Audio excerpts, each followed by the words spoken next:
അപ്പോൾ എൻ്റെ കയ്യിലുള്ളത് ഇന്ത്യൻ ലോയേഴ്സ് കോൺഗ്രസിൻ്റെ സംസ്ഥാന കമ്മിറ്റി സമർപ്പിച്ച റിപ്പോർട്ടാണ്, ഈ റെക്കമെൻഡേഷനാണ്. ആ റെക്കമെൻഡേഷനിൽ ഈ വിവാദപ്പെട്ട രണ്ടുപേരുടെയും പേര് അവർ റെക്കമെൻഡ് ചെയ്ത രണ്ടുപേരെ ആക്കണമെന്ന് പറയും.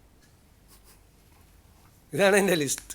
റൂള് പറയുന്നത് AG നൽകുന്ന പാനലിൽ നിന്ന് വേണം അഭിഭാഷകരെ നിയമിക്കാൻ. അപ്പോൾ AGയുടെ പാനലില്ല എന്ന് വ്യക്തമായി.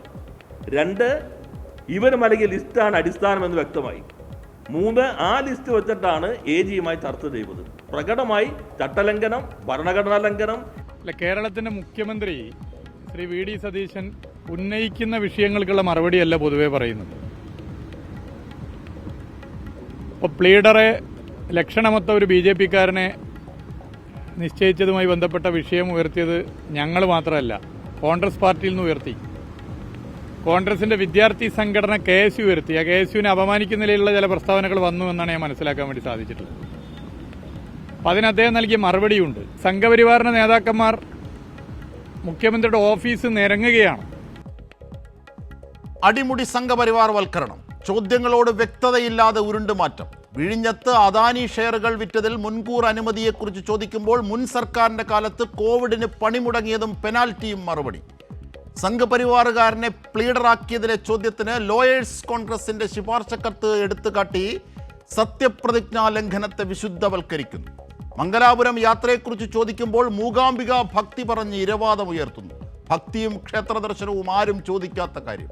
ഇങ്ങനെ അരിയെക്കുറിച്ച് ചോദിക്കുമ്പോൾ പയറിനെക്കുറിച്ച് പോലും പറയാത്ത മുഖ്യമന്ത്രിയുടെ ഉദ്ദേശം എന്തെന്ന് നമുക്കറിയാം. ഇന്നത്തെ 2 കാര്യങ്ങൾ കൂടി ഉപോത്പകമായി കൂട്ടിച്ചേർക്കുന്നു. പ്ലീഡർ നിയമനത്തിൽ KSUവിനെ ആക്ഷേപിച്ച സതീശൻ BJPയുടെ ഫണ്ട് തട്ടിപ്പ് വിവാദത്തിൽ പരാതി കിട്ടിയാൽ അന്വേഷിക്കാമെന്ന നിർഗുണവാദം. പിന്നീട് വഖഫുമായി ബന്ധപ്പെട്ട കേസിൽ BJP ഉപാധ്യക്ഷന്റെ വാദത്തിനൊപ്പം സർക്കാർ നിലകൊണ്ടത് ഹൈക്കോടതിയിൽ കണ്ട വിചിത്ര വിസ്മയം. കാര്യങ്ങൾ ഇപ്പോഴെങ്കിലും തിരിയുന്നുണ്ടല്ലോ. തിരിഞ്ഞാൽ കോൺഗ്രസിനും UDFനും കൊള്ളാം. സതീശന്റെ വ്യക്തതയില്ലായ്മയിൽ വ്യക്തമാകുന്നത് എന്തൊക്കെ നമുക്ക് ചർച്ച ചെയ്യാം. ചർച്ചയെ സമ്പന്നമാക്കുന്ന അതിഥികൾ: VPP മുസ്തഫ, CPIM നേതാവ്; രജിനസ് ഉണ്ണിത്താൻ, കോൺഗ്രസ് നേതാവ്; ഒപ്പം മാധ്യമപ്രവർത്തകനും രാഷ്ട്രീയ നിരീക്ഷകനുമായ രതീഷ് ചക്രപാണി. ആദ്യം കോൺഗ്രസ് വക്താവ് ശ്രീ രജിൻ S. ഉണ്ണിത്താനിലേക്ക്. ശ്രീ ഉണ്ണിത്താൻ, എന്താണ് ഗവൺമെൻറ് പ്ലീഡറെ നിയമിച്ചതുമായി ബന്ധപ്പെട്ട് സർക്കാരിൻ്റെ വാദം? ഇന്ന് VD സതീശൻ പറഞ്ഞതിൻ്റെ അർത്ഥതലങ്ങൾ എന്തൊക്കെ? നോക്കൂ അജിംഷാദെ, ഗവർണർ പ്ലീഡർമാരെ നിയമിക്കുന്നതുമായി ബന്ധപ്പെട്ട് വളരെ വിശദമായി തന്നെ മുഖ്യമന്ത്രി VD സതീശൻ പറഞ്ഞിരിക്കുകയാണ്. എന്താണ് അതുമായി ബന്ധപ്പെട്ട യാതൊരു വിഷയവുമില്ല. അതുമായി ബന്ധപ്പെട്ട ചില ആശങ്കകളുണ്ടായിരുന്നു, അത് പരിഹരിച്ചുകൊണ്ടാണ് മുന്നോട്ട് പോയിക്കൊണ്ടിരിക്കുന്നത് എന്നുള്ളതാണ്. അതുമായി ബന്ധപ്പെട്ട് ലോയേഴ്സ് കോൺഗ്രസ് എന്ന രീതിയിൽ ഒരു വലിയ പരാതികൾ വരുന്ന സാഹചര്യമുണ്ടായി. പക്ഷേ ലോയേഴ്സ് കോൺഗ്രസുമായി ബന്ധപ്പെട്ട് അവർ കൊടുത്ത ലിസ്റ്റിനകത്ത് ഈ പറഞ്ഞ 2 പേരുകളും അതിനകത്തുണ്ട് എന്നാണ് അദ്ദേഹം പറഞ്ഞത്. അല്ലാതെ ആ പേരുകൾ നിങ്ങൾ ആദ്യം പറഞ്ഞതുപോലെ അല്ലെങ്കിൽ ഈ പറയുന്ന മുൻ നിയമമന്ത്രി പറഞ്ഞതുപോലെയൊന്നും അല്ലല്ലോ. ആ പേരുകൾ അതേപോലെ എഴുതി ചേർത്തു എന്നുള്ളതല്ല. അങ്ങനെ ഒരു റെക്കമെൻഡേഷൻ പേരുകളിൽ ആ പേരുകളും ഉണ്ടായിരുന്നു എന്നുള്ളതാണ് അദ്ദേഹം പറഞ്ഞത്. അവരുടെ ലെറ്റർ പാഡിൽ തന്ന പേരുകളിൽ ആ പേരുകളും ഉണ്ടായിരുന്നു എന്നുള്ളതാണ് ഒന്നാമത്തെ വസ്തുത.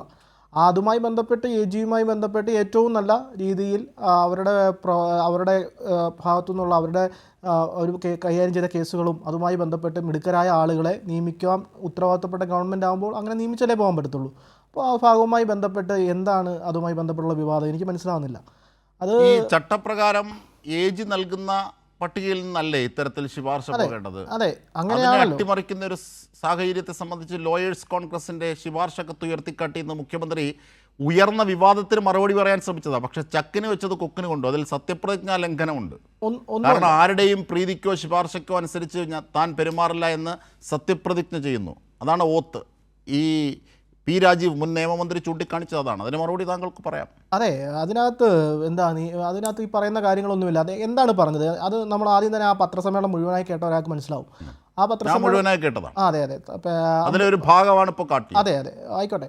ആ പത്രസമ്മേളനവുമായി ബന്ധപ്പെട്ട് അദ്ദേഹം പറയുന്നത് എന്താണ്? ഈ ലോയേഴ്സ് കോൺഗ്രസുമായി ബന്ധപ്പെട്ട് ഒരു പരാതി, അതായത് അദ്ദേഹത്തിൻ്റെ മുന്നിൽ വന്നിട്ടില്ല, മുഖ്യമന്ത്രിയുടെ മുന്നിൽ അങ്ങനെ പരാതി വന്നിട്ടില്ല, പക്ഷേ മാധ്യമങ്ങൾ ഉയർത്തിക്കാട്ടുന്ന പരാതി, ഇതുപോലെ 2 പേരുമായി ബന്ധപ്പെട്ടുള്ള പരാതി, ആ പരാതിക്ക് മറുപടി പറയുന്നതിൻ്റെ രൂപത്തിലാണ് അദ്ദേഹം ഈ പറയുന്ന ലോയേഴ്സ് കോൺഗ്രസ് എന്ന് പറയുന്ന പോഷക സംഘടനയുമായി ബന്ധപ്പെട്ട് അവർ നൽകിയ ലിസ്റ്റിനകത്ത് അവർ ഓരോ പോഷക സംഘടനയും അതുമായി ബന്ധപ്പെട്ട ലിസ്റ്റുകൾ റെക്കമെൻഡേഷൻ ലിസ്റ്റുകൾ കൊടുക്കുമല്ലോ, അത് സർക്കാർ പരിഗണിക്കണോ വേണ്ടായോ എന്നുള്ളത് സർക്കാരുമായി ബന്ധപ്പെട്ട് നിൽക്കുന്ന അതുമായി ബന്ധപ്പെട്ട കാര്യങ്ങളെല്ലാം ആലോചിച്ചിട്ടാണല്ലോ അതുമായി ബന്ധപ്പെട്ട് മുന്നോട്ട് പോകുന്നത്. അപ്പോൾ അങ്ങനെയുള്ള റെക്കമെൻഡേഷൻ ലെറ്ററിൽ അങ്ങനെ 2 പേരുകൾ ഉണ്ടായിരുന്നു എന്നുള്ളതാണ് അദ്ദേഹം പറഞ്ഞത്. അല്ലാതെ കൊടുത്ത പേരുകളെല്ലാം അംഗീകരിച്ചു, അല്ലെങ്കിൽ ആ കൊടുത്ത പേരുകളാണ് ഈ പറയുന്ന ഗവർണർ പ്ലീഡർമാരായി വെച്ചേക്കുന്നത് എന്നുള്ള രീതിയിലേക്കല്ല അദ്ദേഹം പറഞ്ഞത്. അത് AGയുമായി ബന്ധപ്പെട്ട് പറയുന്ന AGയുടെ റെക്കമെൻഡേഷൻ. പക്ഷെ അദ്ദേഹം ഉദ്ദേശിച്ചത് അങ്ങനെയാണെന്നാണ് താങ്കൾ വ്യാഖ്യാനിക്കുന്നത്. പക്ഷെ കേട്ടപ്പോൾ തോന്നിയ കാര്യം മുൻ നിയമമന്ത്രി പറഞ്ഞ P. രാജീവ് പറഞ്ഞ കാര്യങ്ങളാണ്. കാരണം ഈ വിവാദങ്ങളെ സംബന്ധിച്ച് ചോദിക്കുമ്പോൾ ആ സംഘപരിവാറുകാരുടെ പേര് ലോയേഴ്സ് കോൺഗ്രസ് നൽകിയ ശുപാർശ കത്തിലുണ്ട്, അതാണ് അതിലേക്ക് വന്നതെന്നാണ് പറഞ്ഞത്. അതിൽ ചട്ടലംഘനമുണ്ട്, സത്യപ്രതിജ്ഞാലംഘനമുണ്ട്. അതൊന്ന്. 2, ഇനി താങ്കൾ പറയുന്നത് പോലെ അല്ലെങ്കിൽ VD സതീശൻ പറഞ്ഞതുപോലെ ഈ ലോയേഴ്സ് കോൺഗ്രസ്സിൽ എങ്ങനെയാണ് ഇത്തരത്തിലൊരു സംഘപരിവാറുകാരൻ്റെ പേരെത്തുന്നത്? അത് സ്ക്രീൻ ചെയ്യാതെ എങ്ങനെയാണ് കൊടുക്കുന്നത്? ലോയേഴ്സ് കോൺഗ്രസിൻ്റെ കാര്യത്തെ സംബന്ധിച്ച് എടുത്തു കാണിക്കുന്ന മുഖ്യമന്ത്രി എന്തിനാണ് KSUവിനെ തള്ളിപ്പറയുന്നത്? KSU എതിർക്കുന്ന ഒരാൾ എങ്ങനെയാണ് ഇത്തരത്തിൽ ലോയേഴ്സ് യൂണിയൻ്റെ ലിസ്റ്റിൽ വന്നത്? ലോയേഴ്സ് യൂണിയനിലെ ഒരു വിഭാഗം തന്നെ ഇതിനെതിരെ ശക്തമായി രംഗത്ത് വന്നൊരു സാഹചര്യത്തിൽ എങ്ങനെയാണ് സംഘപരിവാറുകാരൻ അതിൽ ഇടം പിടിച്ചത്? ആ ഇടം പിടിച്ച ആൾ എങ്ങനെയാണ് ഈ സർക്കാരിൻ്റെ ശുപാർശയിൽ കടന്നുകൂടുന്നത്, പ്ലീഡർ ശുപാർശയിൽ? നോക്കൂ അജിംഷാദെ, ഈ ലോയേഴ്സ് കോൺഗ്രസ് എന്ന് പറയുന്നത് അറിയാമല്ലോ, വക്കീലുമാരുമായി ബന്ധപ്പെട്ട് നിൽക്കുന്ന ഒരു കോൺഗ്രസിൻ്റെ പോഷക സംഘടനയാണ്. ആ സംഘടനയുമായി ബന്ധപ്പെട്ട് പ്രവർത്തിക്കുന്ന ആളുകളെ ആയിരിക്കും അവർ റെക്കമെൻഡേഷൻ എന്നുള്ള രീതിയിലേക്ക് പേരുകൾ. അവരുടെ പശ്ചാത്തലം നമ്മൾ അന്വേഷിക്കുമ്പോൾ ആ പശ്ചാത്തലത്തിൽ, അതായത് വക്കീലായി ജോലി ചെയ്യിക്കുന്ന അവരുടെ പശ്ചാത്തലത്തിൽ അവർ ഈ പറയുന്ന കോൺഗ്രസ് യൂണിയനുമായി ബന്ധപ്പെട്ട് അല്ലെങ്കിൽ കോൺഗ്രസ് അസോസിയേഷനുമായി ബന്ധപ്പെട്ട് പ്രവർത്തിക്കുന്ന ആളുകളാണ്. അല്ലാതെ അവർക്ക് അവിടെ സംഘപരിവാർ പരിവേഷമില്ല. അങ്ങനെയാണെങ്കിൽ ലോയേഴ്സ് യൂണിയനിലെ തന്നെ ഒരു വിഭാഗം അത്തരത്തിൽ എങ്ങനെയാണ് ഇതിനെതിരെ രംഗത്ത് വരുന്നത്? KSU എങ്ങനെയാണ് രംഗത്ത് വരുന്നത്? നിങ്ങളുടെ തൃശ്ശൂരിലെ ജില്ലാ തല നേതാവ് ഗോകുൽ ഗുരുവായൂർ പരസ്യമായി പാലം കടക്കുവോളം നാരായണ, അതിനുശേഷം കുരായണ എന്നാണോ എന്ന് മുഖ്യമന്ത്രിയോട് ചോദിക്കുന്നതിലേക്ക് വരെ എത്തി.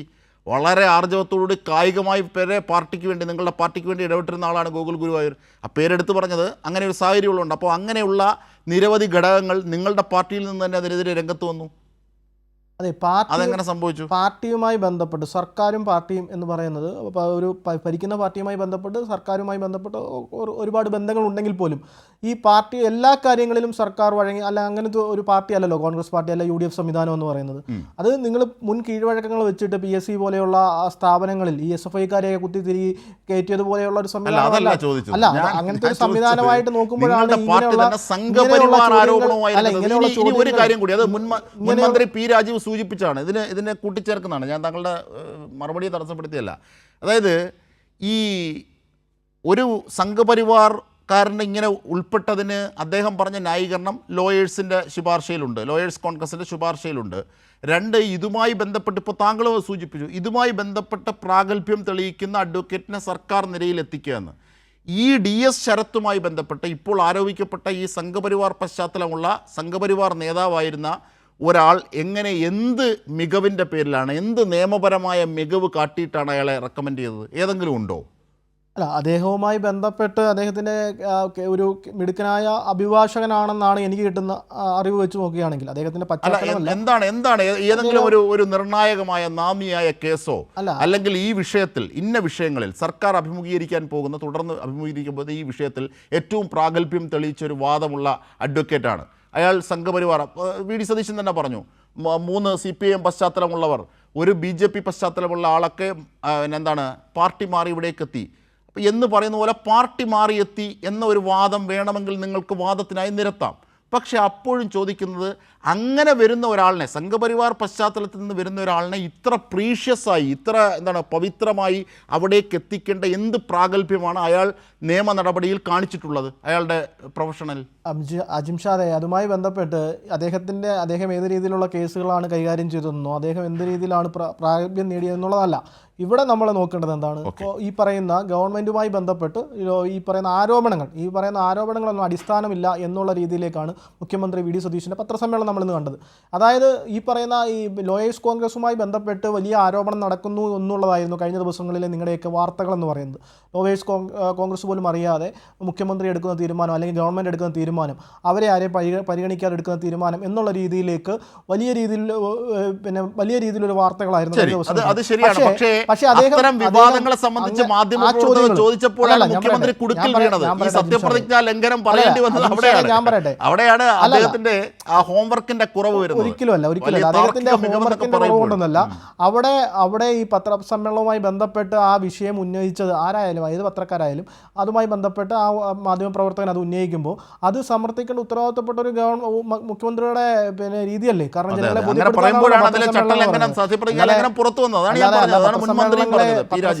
ശരി, ഞാൻ റെജിയിലേക്ക് തിരിച്ചെത്താം. നമുക്ക് വാദങ്ങൾ എല്ലാവരിലേക്ക് പോകണമല്ലോ.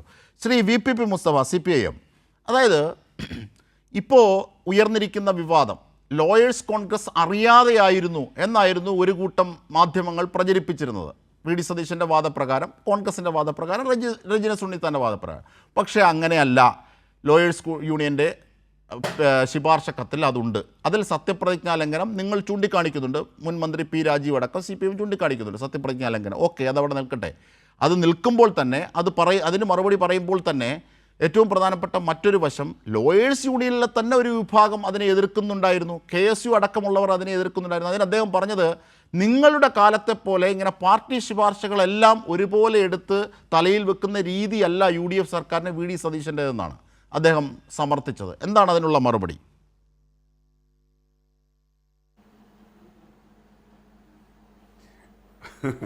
അതിപ്പോൾ അജിംഷാദെ, ഈ കഴിഞ്ഞ 50 ദിവസത്തിലധികമായി ശ്രീ വി ഡി സതീശൻ മുഖ്യമന്ത്രിയായി അധികാരമേറ്റ ശേഷം ഈ ഓരോ പ്രശ്നവും ഉയർന്നു വരുമ്പോൾ നമ്മൾ കേൾക്കുന്ന മറുപടി എന്താ? ഇതെല്ലാം LDF ഗവൺമെൻറ്റിൻ്റെതാണ്, ഇതെല്ലാം LDF ഗവൺമെൻറ്റിൻ്റെതാണ്. അങ്ങനെയാണെങ്കിൽ വി ഡി സതീശൻ അവിടെ മുഖ്യമന്ത്രിയായിരിക്കേണ്ട കാര്യമില്ലല്ലോ. LDF ഗവൺമെൻറ്റിൻ്റെ കാര്യങ്ങൾ തന്നെ തുടരാനും LDF ഗവൺമെൻറ് കാര്യങ്ങൾ ചെയ്യാനുമാണെങ്കിൽ പിന്നെ എന്തിനാണ് കേരളത്തിൽ ഭരണമാറ്റം ഉണ്ടായത്? ഇവരങ്ങനെയല്ലല്ലോ പറയുന്നത്.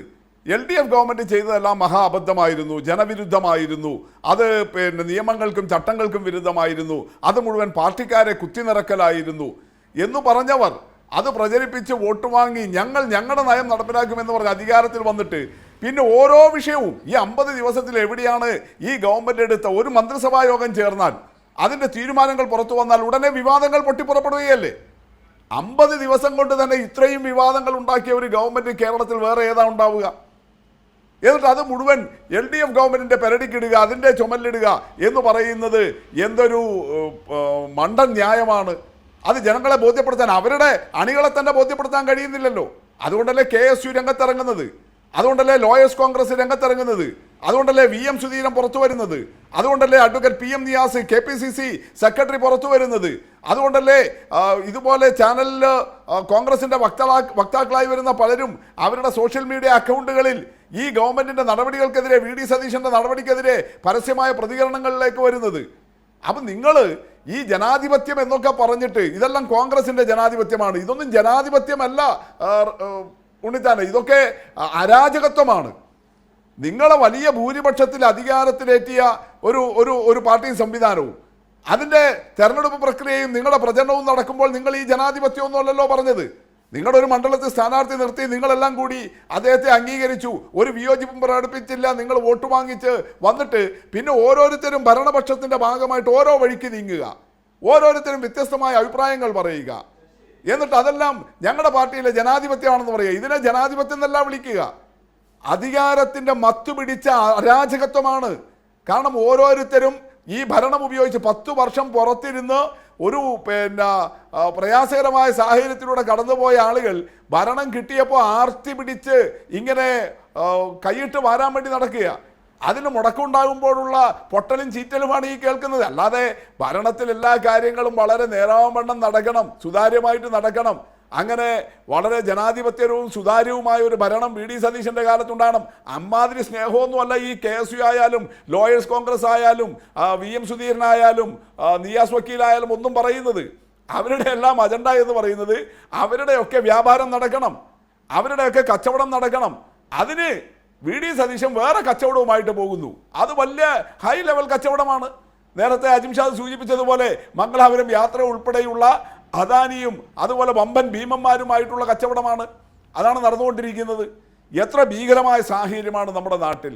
അജിംഷാദെ, നിങ്ങൾ നോക്ക്, KSRTCയിൽ ശമ്പളം മുടങ്ങി. വലിയ പ്രതിസന്ധിയിലുണ്ടായിരുന്ന KSRTCയെ നേരെ ചൊവ്വേ കൊണ്ടുവന്ന് അതിലെ ശമ്പളം 1-ാം തീയതി കിട്ടുന്ന നിലയിലേക്ക് എത്തിച്ചില്ലേ KB ഗണേഷ് കുമാറും പിണറായി വിജയനും? അത് വലിയ നിലയിലുള്ള മാറ്റങ്ങൾ ഉണ്ടാക്കിയില്ലേ? അതുകൊണ്ടല്ലേ ഇവർക്ക് പ്രിയദർശിനി പദ്ധതിയൊക്കെ പ്രഖ്യാപിക്കാൻ തന്നെ കഴിഞ്ഞത്. ഇപ്പോൾ വന്നപ്പോഴെന്താ, അതിലെ താൽക്കാലിക ജീവനക്കാരെ കൂട്ടത്തോടെ പിരിച്ചുവിടുന്നു, അവർക്ക് ശമ്പളം മുടങ്ങുന്നു. അംഗനവാടികളിൽ ബിരിയാണി കൊടുക്കാനുള്ള തീരുമാനം ഞങ്ങൾ എടുത്തതാ, നടപ്പിലാക്കിയതാണ്. ഇപ്പം എന്താ സ്ഥിതി? അവർക്ക് പോഷകാഹാരത്തിനുള്ള ഫണ്ട് പോലും മുടങ്ങുകയാണ് ഈ 50 ദിവസമായിട്ട്. പ്രവാസി ക്ഷേമ പെൻഷൻ ഇതുവരെ മുടങ്ങാത്തൊരു പെൻഷനാണ് അത്. പ്രവാസി ക്ഷേമ പെൻഷൻ അത് മുടങ്ങിയിരിക്കുകയാണ് ഇപ്പോൾ 2 മാസമായിട്ട്. മുഖ്യമന്ത്രിയുടെ ദുരിതാശ്വാസ നിധിയിൽ നിന്നുള്ള ചികിത്സാ ധനസഹായം ആകെ ഈ 50 ദിവസം കൊണ്ട് 9 കോടി രൂപ മാത്രമാണ് റിലീസ് ചെയ്തത്. ആയിരക്കണക്കിന് അപേക്ഷകൾ കെട്ടിക്കിടക്കുകയാണ്. ആളുകൾക്ക് വളരെ പെട്ടെന്നുള്ള ഒരു അത്യാവശ്യത്തിന് കിട്ടുന്നതാണ് മുഖ്യമന്ത്രിയുടെ ദുരിതാശ്വാസ ധനസഹായം. ഏതെല്ലാം ഫയലുകൾ മണിക്കൂറുകൾ കൊണ്ട് നോക്കിവിടുന്നുണ്ട്. ബക്കാടി എന്ന് പറയുന്ന വലിയ ലോകോത്തര മദ്യക്കമ്പനിക്ക് വേണ്ടിയിട്ട് മുഖ്യമന്ത്രി ഉറക്കമൊഴിച്ചിരുന്നിട്ട് ഫയൽ നീക്കിയില്ലേ നികുതി ഇളവ് കൊടുക്കാൻ? എന്തേ ഈ പാവപ്പെട്ട മനുഷ്യന്റെ ചികിത്സാ ധനസഹായത്തിന് വേണ്ടി ഒരു 20,000 30,000 ഒക്കെ കിട്ടുള്ളൂ. പക്ഷെ അത് അവർക്ക് വലിയ തുകയാണെന്ന്. അതിനു വേണ്ടിയിട്ട് സമയം കണ്ടെത്താൻ വേണ്ടി കഴിയാത്തത്. സ്കൂൾ യൂണിഫോം തുറന്നിട്ടിപ്പോൾ സ്കൂൾ തുറന്നിട്ട് 2 മാസത്തെ പിന്നിടാൻ വേണ്ടി പോകുന്നു. അത് കൃത്യമായിട്ട് വിതരണം ചെയ്യാൻ സംവിധാനം ഉണ്ടാക്കാൻ വേണ്ടി കഴിഞ്ഞോ? കേരളത്തിൽ 10 വർഷത്തിന് ശേഷം വൈദ്യുതി മുടങ്ങുകയല്ലേ? KSEB ഔദ്യോഗികമായിട്ട് പത്രക്കുറിപ്പ് ഇറക്കുകയല്ലേ? ലോഡ് ഷെഡിങ്ങും പവർ കട്ടിന്റെയും കാര്യത്തിൽ ആശുപത്രികളിൽ മരുന്നില്ലാതാവുന്നു. മുഖ്യമന്ത്രി തന്നെ പ്രത്യക്ഷപ്പെട്ട ഒരു വേദിയിൽ പവർ കട്ടിലൂടെ തടസ്സപ്പെട്ടു എന്നാണ് ഏറ്റവും പുതിയ വാർത്തകൾ എത്തുന്നത്. ശ്രീ VPP അതാണ്. അപ്പൊ നിങ്ങൾ നോക്ക്, ഈ 50 ദിവസം കൊണ്ട് ജനങ്ങളുടെ ജീവിതവുമായി ബന്ധപ്പെട്ട ഈ പ്രശ്നങ്ങളെല്ലാം അപ്പുറത്ത് കിടക്കുമ്പോഴാണ് ഈ ഇത്തരത്തിൽ RSSകാരെ പ്രീണിപ്പിക്കാൻ വഴിവിട്ട കച്ചവടങ്ങൾ നടക്കാൻ ഈ പ്ലീഡർ നിയമനത്തിൻ്റെ പേരിൽ കേവലം RSS പ്രീണനം മാത്രമാണോ? ഓരോന്നിനും വേണ്ടിയിട്ട് എത്ര ലക്ഷങ്ങളുടെ ലേലം വിളിയാണ് നടക്കുന്നത്? വെറുതെ ഉണ്ടാകുന്നതാണോ? ഗവൺമെൻറ് നേരത്തെ സാങ്ഷൻ ചെയ്ത തസ്തികകളേക്കാൾ കൂടുതൽ സീനിയർ ഗവൺമെൻറ് പ്ലീഡർമാരെയും സ്പെഷ്യൽ ഗവൺമെൻറ് പ്ലീഡർമാരെയും എല്ലാം നിയമിക്കുന്നത് എന്തിൻ്റെ അടിസ്ഥാനത്തിലാണ്? സർക്കാരിൻ്റെ കാര്യങ്ങൾ കോടതിയിൽ പോയി ഗംഭീരമായി വാദിച്ച് വിജയിപ്പിച്ചെടുക്കാൻ വേണ്ടിയിട്ടാണ്. ഇതെല്ലാം വലിയ ലേലം വിളി നടത്തിയിട്ട് അങ്ങനെ നിയമിച്ച് അവർക്കെല്ലാം വലിയ നിലയിൽ, കാരണം അവർക്ക് ഇങ്ങോട്ട് കൊടുത്താൽ സ്വാഭാവികമായിട്ടും അവർ നിയമിതരായാൽ പ്ലീഡറുമായിട്ട് ചുമതലയേറ്റാൽ പിന്നെ അവർ ചെയ്യുന്നത് എന്തായിരിക്കും? എല്ലാ വകുപ്പിലെയും ഗവൺമെൻറ് കേസുകൾ തോക്കുക. അത് നേരത്തെ UDF ഗവൺമെൻറ് കാലത്ത് നമ്മുടെ അനുഭവമാണല്ലോ. ഇതല്ലേ നടക്കുന്നത്? ഇത്ര മോശമായ ഒരു അവസ്ഥയിലേക്ക് 50 ദിവസം കൊണ്ട് കേരളത്തെ എത്തിച്ചില്ലേ? അങ്ങേയറ്റം അഴിമതി നിറഞ്ഞ, അങ്ങേയറ്റം സ്വജനപക്ഷപാതിത്വം കാണിക്കുന്ന, എല്ലാ ഭരണഘടനാ മാനദണ്ഡങ്ങളെയും നമ്മുടെ നാട്ടിൽ നിലവിലുള്ള ചട്ടങ്ങളെയും എല്ലാം ലംഘിക്കുന്ന ഒരു ഭരണ സംവിധാനം. അത്തരം ഒരു സാഹചര്യമല്ലേ ഉണ്ടായിരിക്കുന്നത്? ഒരു മുഖ്യമന്ത്രി യാതൊരു ഉളുപ്പുമില്ലാതെ വന്നിട്ട് പറയുകയല്ലേ, ഞാനിതാ പ്ലീഡർമാരെ നിയമിച്ചിരിക്കുന്നത് ലോയേഴ്സ് കോൺഗ്രസ് തന്ന ലിസ്റ്റ് വെച്ചിട്ടാണ്. ഇത് തന്നെയല്ലേ ജീവനക്കാരുടെ സ്ഥലം മാറ്റത്തിൻ്റെ കാര്യത്തിൽ NGO അസോസിയേഷൻ്റെ അല്ലെങ്കിൽ കോൺഗ്രസിൻ്റെ മുസ്ലിം ലീഗിൻ്റെ സർവീസ് സംഘടനകളുടെ ഭാരവാഹികൾ ഒരു ലെറ്റർ പേഡിൽ എഴുതി കൊടുത്താൽ സ്ഥലം മാറ്റം നടത്തുകയല്ലേ? ഈ സ്ഥലം മാറുന്ന ഉദ്യോഗസ്ഥൻ്റെ അപേക്ഷ വേണ്ട, അവരുടെ നിവേദനം കേൾക്കണ്ട, മറിച്ച് ഈ ഭരണപക്ഷത്തിൻ്റെ സംഘടനയുടെ ആളുകൾ ഉദ്യോഗസ്ഥന്മാരിൽ നിന്ന് ജീവനക്കാരിൽ നിന്ന് പണം പിരിച്ചെടുത്ത് അവർക്ക് വേണ്ട സ്ഥലങ്ങളിലേക്ക് വിടുകയാണ്. അത് തന്നെയാണ് പ്ലീഡർ നിയമനത്തിൽ കാണുന്നത്. ലോയേഴ്സ് കോൺഗ്രസോ അതുപോലെ മറ്റ് ആളുകളോ റെക്കമെൻഡ് ചെയ്താൽ മതി. ഈ AG തന്നെ ആരാണ്? ഇവിടെ ലീഗൽ ഓഫീസേഴ്സിൻ്റെ റൂൾസ് അനുസരിച്ചിട്ട്, കേരള സർക്കാരിൻ്റെ ലീഗൽ ഓഫീസേഴ്സ് റൂൾസ് അനുസരിച്ചിട്ട് AGയുടെ എടുക്കുന്ന ആണ് പാനൽ വാങ്ങിക്കേണ്ടത്. പക്ഷെ ഈ AG ആരാ? കഴിഞ്ഞ LDF ഭരണകാലത്ത് ഇവിടത്തെ RSSന്റെ തിട്ടൂരങ്ങൾ നടപ്പിലാക്കാൻ വന്ന, മോഡി സർക്കാരിൻ്റെ തിട്ടൂരങ്ങൾ നടപ്പിലാക്കാൻ വന്ന അന്നത്തെ ഗവർണർ, BJP-കാരനായ ഗവർണർ ആരിഫ് മുഹമ്മദ് ഖാന്റെ നിയമോപദേഷ്ടാവല്ലേ?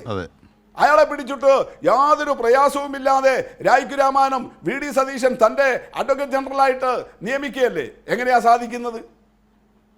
നിങ്ങൾ നോക്കുക, ആരിഫ് മുഹമ്മദ് ഖാൻ എന്ന കേരളം കണ്ട ഏറ്റവും മോശമായ നിലയിൽ മോഡി സർക്കാരിന് വേണ്ടി BJPക്ക് വേണ്ടി കാര്യങ്ങൾ നടത്തിക്കൊടുത്ത ഒരു കയ്യാളായിട്ട് നിന്ന ആരിഫ് മുഹമ്മദ് ഖാൻ എന്ന BJPക്കാരനായ ഗവർണറുടെ നിയമോപദേഷ്ടാവ് എങ്ങനെയാണ് കോൺഗ്രസ് സർക്കാരിൻ്റെ അഡ്വക്കേറ്റ് ജനറലായിട്ട് വരുന്നത്? പിന്നെ അദ്ദേഹം കൊടുക്കുന്ന ലിസ്റ്റിൽ ആരാ ഉണ്ടാവുക? അതാണ് അതിലെ ഏറ്റവും വലിയൊരു ഏറ്റവും പുതിയ ഒരു ഉദാഹരണം കൂടി പറഞ്ഞതിന് ശേഷം തെരഞ്ഞെടുപ്പ് കമ്മീഷൻ രതീഷ് ചക്രവാണിയിലേക്ക് പോകാം. കാരണം ശ്രീ VPP താങ്കൾ സൂചിപ്പിച്ചതുപോലെ എങ്ങനെയാണ് ഗവർണറുടെ ഉപദേഷ്ടാവായ ഒരാൾ എങ്ങനെയാണ് ഇത്തരത്തിൽ അഡ്വക്കേറ്റ് ജനറൽ ആകുന്നതെന്ന്. അതിൻ്റെ ഫലം ഇന്ന് വഖഫ് ബോർഡ് കേസുണ്ടായിരുന്നു, വഖഫ് ബോർഡുമായി ബന്ധപ്പെട്ടത്. അതായത് BJP ഉപാധ്യക്ഷൻ സാക്ഷാൽ ഷോൺ ജോർജ് സമർപ്പിച്ച ഒരു ഹർജി. ആ ഹർജിയിൽ ഷോൺ ജോർജിൻ്റെ വാദങ്ങൾക്കനുസൃതമായ രീതിയിലായിരുന്നു AG പ്രത്യക്ഷപ്പെട്ട് സർക്കാരിൻ്റെ വാദങ്ങൾ പറഞ്ഞത്.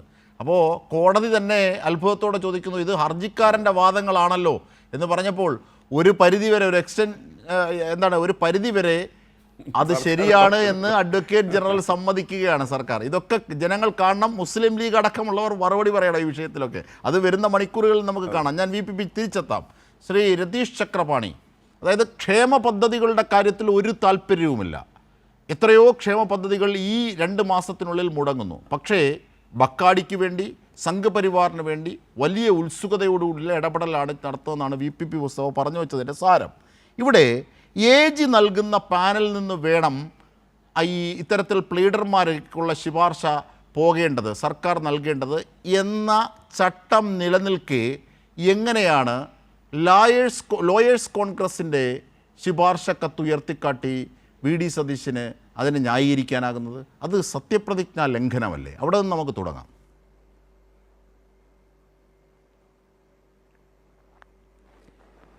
തീർച്ചയായിട്ടും അജ്മിഷാദ് പറഞ്ഞ പോലെ അത് അങ്ങേയറ്റം സത്യപ്രതിജ്ഞാ ലംഘനമാണ്, ചട്ടവിരുദ്ധമായിട്ടുള്ള കാര്യമാണ്. വളരെ സത്യസന്ധമായി അങ്ങോട്ട് പറഞ്ഞിട്ടുണ്ടെങ്കിൽ ഇത്തരത്തിലുള്ള പല ശുപാർശകളോ അല്ലെങ്കിൽ ബാക്കിയുള്ള കാര്യങ്ങളോ ഒക്കെ ചിലപ്പോൾ പാർട്ടികളൊക്കെ തന്നെ കൊടുക്കുന്നുണ്ടാവും എല്ലാ ഭരണത്തിലും. പക്ഷേ അതൊന്നും മറച്ചു പിടിക്കാനോ അല്ലെങ്കിൽ അങ്ങനെയല്ല ഞങ്ങൾ ഇതുപോലെ ലിസ്റ്റ് എടുത്തിട്ടാണ് പറയുന്നത് എന്ന് പറയാനോ ഉള്ള ബുദ്ധി പോലും യഥാർത്ഥത്തിൽ VD സതീശന് നഷ്ടപ്പെടുകയും ആ ലിസ്റ്റ് തന്നെ ഉയർത്തി കാണിച്ചുകൊണ്ട് ലോയേഴ്സ് കോൺഗ്രസിൻ്റെ എന്ന് പറഞ്ഞാൽ അത് കൃത്യമായി പറഞ്ഞിട്ടുണ്ടെങ്കിൽ സ്വജനപക്ഷപാതമാണ്. ആ സ്വജനപക്ഷപാതത്തിന് മിക്കവാറും ഇപ്പോൾ കോടതിയിൽ കേസിന് പോയാൽ പോലും ഇതിനെതിരെയുള്ള പരാമർശങ്ങൾ ഉണ്ടാകാനുള്ള സാധ്യതയുണ്ട്. കാരണം അത്തരത്തിൽ ഈ കോൺഗ്രസിൻ്റെ ഒരു പോഷക സംഘടനയുടെ ലിസ്റ്റ് അനുസരിച്ചാണ് ഞങ്ങൾ ഇത്തരം ആളുകളെ നിയമിക്കുന്നത് എന്നുള്ളത് പൊതുവായി ഇതുപോലെ ഒരു പത്രസമ്മേളനത്തിൽ വെച്ച് ഉയർത്തിക്കാട്ടുക എന്ന് പറഞ്ഞിട്ടുണ്ടെങ്കിൽ തീർച്ചയായിട്ടും അങ്ങേയറ്റം അപലപനീയമായ കാര്യമാണ്. അത് ഇന്ന് P രാജീവ് എന്ന് പറഞ്ഞ കാര്യങ്ങളൊക്കെ തന്നെ വസ്തുതാപരമായിട്ടുള്ള കാര്യമാണ്. അല്ലാതെ അതിൽ രാഷ്ട്രീയമായിട്ടുള്ള എതിരാളികളെ കുറിച്ചുള്ള വിമർശനമോ ഒന്നും നമ്മൾ നോക്കിയിട്ട് കാര്യമില്ല. അത് അങ്ങേയറ്റം വസ്തുതാപരമാണ്. കാരണം അങ്ങനെ ഒരു കാരണവശാലും ഇതുപോലെ ആളുകളുടെ ലിസ്റ്റ് മേടിച്ചുകൊണ്ട് നമുക്ക് നിയമനം നടത്താൻ കഴിയില്ല. കാരണം ടെക്നിക്കലി സാങ്കേതികമായി നോക്കിയാൽ AGയുടെ ഭാഗത്തുനിന്ന് ലിസ്റ്റ് വരണം. ആ ലിസ്റ്റ് അനുസരിച്ച് പ്രഗത്ഭരായിട്ടുള്ള ആളുകളെ നിയോഗിക്കണം. യഥാർത്ഥത്തിൽ ഇപ്പം നമ്മുടെ പാനലിലിരിക്കുന്ന കോൺഗ്രസ് പ്രതിനിധിയായിട്ടുള്ള പ്രിയപ്പെട്ട രജി എസ് ഉണ്ണിത്താൻ അടക്കമുള്ള ആളുകളുടെ ഇപ്പോഴുള്ള ഗതികേട് എന്താണെന്നറിയുമോ? ഇപ്പോഴുള്ള ഗതികേട് എന്താണെന്ന് വെച്ചിട്ടുണ്ടെങ്കിൽ അവർ യഥാർത്ഥത്തിൽ VD സതീശനെ ന്യായീകരിക്കണം, കോൺഗ്രസിനെ ന്യായീകരിക്കണം, കൂട്ടത്തിൽ സംഘപരിവാറിൻ്റെ ഇതുപോലെയുള്ള നേതാക്കളെ അപ്പോയിൻറ്റ് ചെയ്യുന്നവരെയും ന്യായീകരിക്കണം. അത് ശേഷാദ്രിനാഥനാണെങ്കിലും ജാജുബായി ആണെങ്കിലും നിരവധി ഇതുപോലെയുള്ള ആളുകളാണെങ്കിലും ന്യായീകരിക്കേണ്ട ഒരു അവസ്ഥയുണ്ട്. പിന്നെ അജിംഷാദ് ഇന്ന് പറഞ്ഞതുപോലെ തന്നെ 47 മിനിറ്റുള്ള ഈ പത്രസമ്മേളനം ഞാൻ വളരെ വിശദമായി 2 തവണ കേട്ടു. ആദ്യം രാവിലെ തന്നെ ഞാൻ കേട്ടതാണ്, അതിനുശേഷം ഒരിക്കൽ കൂടി കേട്ടു. ഈ പത്രസമ്മേളനങ്ങളിലൂടെ എല്ലാം വെളിവാകുന്ന 2 കാര്യങ്ങളുണ്ട്. ഒന്ന്, ഏറ്റവും പ്രധാനപ്പെട്ടത് മുഖ്യമന്ത്രി VD സതീശൻ നിലവിട്ട് പല ആളുകൾക്കും വേണ്ടി പെരുമാറിക്കൊണ്ടിരിക്കുകയാണ്. അതിൽ അദ്ദേഹത്തിൻ്റെ മുകളിൽ 2 പ്രൊജക്റ്റുകളുണ്ട്. ആ 2 പ്രൊജക്റ്റുകളുടെ സമ്മർദ്ദമുണ്ട് എന്നുള്ളതാണ്. അതിൽ ഒന്നാമത്തെ പ്രൊജക്റ്റ് എന്ന് പറയുന്നത് ഇവിടെ സംഘപരിവാറിനെ വളർത്തുക, അതുകൊണ്ടാണ് ഇത്തരത്തിലുള്ള ആളുകൾക്ക് വലിയ സ്പേസ് കൊടുക്കുന്നത്. അതിനേക്കാൾ വലിയ അദ്ദേഹത്തിൻ്റെ ഉത്തരവാദിത്തം എന്ന് പറയുന്നത് കോർപ്പറേറ്റുകളോടാണ്. ആ കോർപ്പറേറ്റുകളോടാണ് എന്നുള്ളത് ഞാൻ നേരത്തെ തന്നെ ഒരു ചാനലിൽ ചെയ്ത വീഡിയോയിലൊക്കെ ഞാൻ വളരെ വിശദമായി പറഞ്ഞിട്ടുണ്ട്. അതുമായി ബന്ധപ്പെട്ട് തന്നെ ഇന്ന് അദ്ദേഹം പറഞ്ഞുകൊണ്ടിരിക്കുന്ന കാര്യം, അദാനിയുമായി ബന്ധപ്പെട്ടും അതുപോലെ ഇൻലാൻഡ് വാട്ടർവേസുമായി ബന്ധപ്പെട്ടും കേരളത്തിൻ്റെ ചരക്ക് ഗതാഗതം, ആ ചരക്ക് ഗതാഗതം നദികളിലേക്ക് മാറുമ്പോൾ, കായലുകളിലേക്ക് മാറുമ്പോൾ, പോർട്ടുകൾ വഴി മാറുമ്പോൾ 50% റോഡിലെ തിരക്ക് കുറയും എന്നൊക്കെ പറയുമ്പോഴുള്ള ഒരു ബിസിനസ് പ്ലാൻ, സ്ട്രാറ്റജികൾ അദ്ദേഹം ഇതിനകത്ത് അവതരിപ്പിക്കുന്നുണ്ട്. ആ അവതരിപ്പിക്കുമ്പോൾ അദ്ദേഹത്തിൻ്റെ കണ്ണുകളിലെ തിളക്കം നമുക്ക് കാണാം. ആ തിളക്കത്തിൻ്റെ കാര്യം എന്താണെന്ന് വെച്ചാൽ കേരളത്തിൻ്റെ ഇത്തരത്തിലുള്ള ചരക്ക് ഗതാഗതം 50% ഇത്തരത്തിൽ പോർട്ട് സിറ്റികൾ വഴിയും ഈ പറയുന്ന പോലെ ചെറിയ പോർട്ടുകൾ വഴികളിലേക്കൊക്കെ മാറുമ്പോൾ ഏതാണ്ട് അടുത്ത 10 കൊല്ലം കഴിയുമ്പോൾ അത് 23 ലക്ഷം കോടി രൂപയുടെ വരെ ബിസിനസ് സാധ്യതകളുള്ള ഒരു പ്രൊജക്റ്റാണ് എന്നുള്ളത് ഞാൻ ഒരു മാസം മുമ്പ് തന്നെ ചെയ്തിട്ടുള്ള ഒരു വീഡിയോയിൽ പറഞ്ഞിട്ടുണ്ട്. ഞാൻ വളരെ വിശദമായ ആഴത്തിൽ അതിനെക്കുറിച്ച് ഡീറ്റെയിൽഡായിട്ട് പഠിച്ചിട്ട് തന്നെയാണ് പറഞ്ഞിട്ടുള്ളത്. ഇനി ഇതിലൊരു പ്രധാനപ്പെട്ട കാര്യം കൂടിയുണ്ട് അജിംഷാദെ. ഇന്നിപ്പോൾ ബ്ലൂംബർഗിൻ്റെ ഒരു ഇൻ്റർവ്യൂ വന്നിട്ടുണ്ട്. അതായത് വി ഡി സതീശൻ കൊടുത്തിട്ടുള്ള ഇൻ്റർവ്യൂ ആണ്. അത് ബ്ലൂംബർഗിൻ്റെ ഇൻ്റർവ്യൂ വന്നിട്ടുണ്ട്, അതുപോലെ ഇക്കണോമിക് ടൈംസിൻ്റെയൊക്കെ ഇൻ്റർവ്യൂ വന്നിട്ടുണ്ട്. അതിൽ പറയുന്ന ഏറ്റവും പ്രധാനപ്പെട്ട മറ്റൊരു കാര്യം കൂടിയുണ്ട്. അതെന്താണെന്ന് വെച്ചാൽ 10,000 കോടി രൂപ, അതായത് ഒരു $1 ബില്യൺ ഇൻവെസ്റ്റ്മെൻറ്റ് യഥാർത്ഥത്തിൽ ഇന്ത്യയിലേക്ക് വരുന്നു. അത് ആര് വഴി? ടാറ്റ ഗ്രൂപ്പാണ് കൊണ്ടുവരുന്നത്, കേരളത്തിലേക്ക് വരുന്നു. ടാറ്റ ഗ്രൂപ്പിൻ്റെ 100ഓളം വരുന്ന കമ്പനികളിൽ ഒരെണ്ണം പോലും അവർ ഷിപ്പ് ബിൽഡിംഗ് ഇല്ല എന്നുള്ളത് നിങ്ങൾ ആലോചിക്കണം. അങ്ങനെ ഷിപ്പ് ബിൽഡിംഗ് ഇല്ലാത്തൊരു കമ്പനി, ഞാൻ മനസ്സിലാക്കുന്നിടത്തോളം അവർക്ക് ഇതേവരെ ഷിപ്പ് ബിൽഡിംഗ് തുടങ്ങിയിട്ടില്ല. പക്ഷേ അങ്ങനെ തുടങ്ങാത്തൊരു കമ്പനി ഏറ്റവും ആദ്യത്തെ ഒരു സ്റ്റാർട്ടിംഗ് വെഞ്ചറായിട്ട് കേരളത്തിലേക്ക് ഇത്രയും കോടി ഇൻവെസ്റ്റ് ചെയ്യുന്നു എന്ന് പറഞ്ഞാൽ ഇത് ഈ കഴിഞ്ഞ 58 ദിവസങ്ങൾ കൊണ്ടുണ്ടായ ഡെവലപ്മെൻ്റ് ആണ് എന്നുള്ളത് ഞാൻ വിചാരിക്കുന്നില്ല. പകരം ഇത്തരത്തിലുള്ള വലിയ കോർപ്പറേറ്റുകളുമായി നേരത്തെ തന്നെ സന്ധി ചെയ്തിട്ടുള്ളതിൻ്റെ ഒരു തിളക്കം യഥാർത്ഥത്തിൽ നമ്മുടെ മുഖ്യമന്ത്രിയുടെ വാർത്താ സമ്മേളനങ്ങളിൽ വളരെ സൂക്ഷ്മമായി നോക്കിയാൽ കാണാം. അതുകൊണ്ട് തന്നെ അദ്ദേഹം എന്ത് ചെയ്തു വെച്ചാൽ അദ്ദേഹത്തിന് സംബന്ധിച്ചിടത്തോളം ഇനി KSUO KPCC ഒന്നും പ്രശ്നമല്ല. യഥാർത്ഥത്തിൽ പോത്തിനെന്ത് ഏത്തവാഴ എന്ന് ചോദിക്കുന്ന പോലെ KPCC കൂടിയോ എന്നൊക്കെ ചോദിക്കുമ്പോൾ അദ്ദേഹം ചൂടാകുന്നത് നമ്മൾ കണ്ടില്ലേ. അതുപോലെ KSUവിൻ്റെ യൂണിറ്റ് കമ്മിറ്റിയാണോ മറ്റേ ഇവരെയൊക്കെ തീരുമാനിക്കുന്നത്, KSUക്കാരുടെ പ്രതിഷേധത്തിന് എന്ത് വില എന്ന് അദ്ദേഹം ചോദിക്കുന്നത് നമ്മൾ കണ്ടില്ലേ. കൂടാതെ ഇതിനെല്ലാറ്റിനും ഉപരിയായിട്ട് ഇതിനെല്ലാം വേണ്ടി തത്രപ്പാട് പെടുന്ന മുഖ്യമന്ത്രി മറ്റ് പ്രധാനപ്പെട്ട കാര്യങ്ങൾ കൂടി മറച്ചു വെച്ചുകൊണ്ട് അദ്ദേഹത്തിൻ്റെ ഒരു സ്റ്റാൻഡപ്പ് ഷോയാണ് നടത്തുന്നത്. ആ സ്റ്റാൻഡപ്പ് ഷോ എന്താണ്? ഇന്ന് തന്നെ ഒരു ചോദ്യം വന്നു. ദേശാഭിമാനിയുടെ വാർത്ത താങ്കൾ പറഞ്ഞല്ലോ, ദേശാഭിമാനിയുടെ സോഴ്സ് ഗവൺമെൻറ്റാണ്, അതുകൊണ്ട് ദേശാഭിമാനിയാണ് ആദ്യമായി വാർത്ത പ്രസിദ്ധീകരിച്ചതെന്ന് പറഞ്ഞപ്പോൾ അതിനേക്കാൾ മുമ്പ് ഇക്കണോമിക് ടൈംസിൻ്റെ ET ഇൻഫ്രയിലും അതുപോലെ തന്നെ മാതൃഭൂമിയിലും ഈ വാർത്ത വന്നല്ലോ എന്ന് പറഞ്ഞപ്പോൾ പോലും അദ്ദേഹം അതിനെല്ലാം നിഷ്കരണം തള്ളുകയാണ് ചെയ്തിട്ടുള്ളത്. എന്ന് പറഞ്ഞാൽ ഞാനത് ശ്രദ്ധിച്ചില്ലെന്നോ എനിക്കൊരു മിസ്റ്റേക്ക് പറ്റിയെന്നോ അല്ലെങ്കിൽ അത്തരത്തിൽ പറയാനുള്ള ഒരു സത്യസന്ധതയും VD സതീശൻ എന്ന് പറയുന്ന കേരളത്തിലെ മുഖ്യമന്ത്രി കാണിക്കുന്നില്ല. അതിന്റെ പ്രധാനപ്പെട്ട കാരണം അദ്ദേഹത്തെ സംബന്ധിച്ചോളം അദ്ദേഹത്തെ മുഖ്യമന്ത്രിയാക്കി. ശ്രീ രതീഷ് കുമാറിനെ ഇടപെടുകയല്ല, കാരണം താങ്കളൊക്കെ ഒരുപാട് പറഞ്ഞതാണ് ഈ മംഗലാപുരം യാത്രയെക്കുറിച്ച്. അത് ആദ്യം അതിന് മറുപടിയായി പറഞ്ഞത് ആര്യാടൻ മുഹമ്മദിൻ്റെ അകന്ന ബന്ധുവിനെ കാണുന്ന കാര്യമായിരുന്നു. പിന്നീട് പറഞ്ഞു ഈ ചാർട്ടേഡ് വിമാനത്തിൽ പോയ കാര്യവും അതിൻ്റെ കൂടെ പോയ സസ്പീഷ്യസ് ആയ ആൾക്കാരെക്കുറിച്ചുമൊക്കെ ചോദിച്ചപ്പോൾ പറഞ്ഞു അത് എൻ്റെ വ്യക്തിപരമായ കാര്യമാണെന്ന്. ഇന്ന് അതേക്കുറിച്ച് അദ്ദേഹം ചോദിച്ചപ്പോൾ കൃത്യമായി അദ്ദേഹം പറഞ്ഞ മറുപടി ഒരു വല്ലാത്ത തലങ്ങൾ ഉണർത്തുന്നതാണ്. മൂകാംബിക ഭക്തനാണ് താൻ. മൂകാംബിക ഭക്തനായ താൻ മുഖ്യമന്ത്രിയായ ശേഷം പോയതിൽ ആർക്കാണ് എന്ത് ചെയ്തതെന്ന്, മൂകാംബികയിൽ പോകുന്നതോ ആ ക്ഷേത്ര ദർശനത്തെ എങ്ങാനും ആരെങ്കിലും ചോദിച്ചോ, ആർക്കെങ്കിലും എന്തെങ്കിലും വിഷയമുണ്ടോ? അപ്പോൾ മംഗലാപുരം യാത്രയെ ഇന്നും അദ്ദേഹം ആ രീതിയിൽ വളച്ചൊടിച്ചു.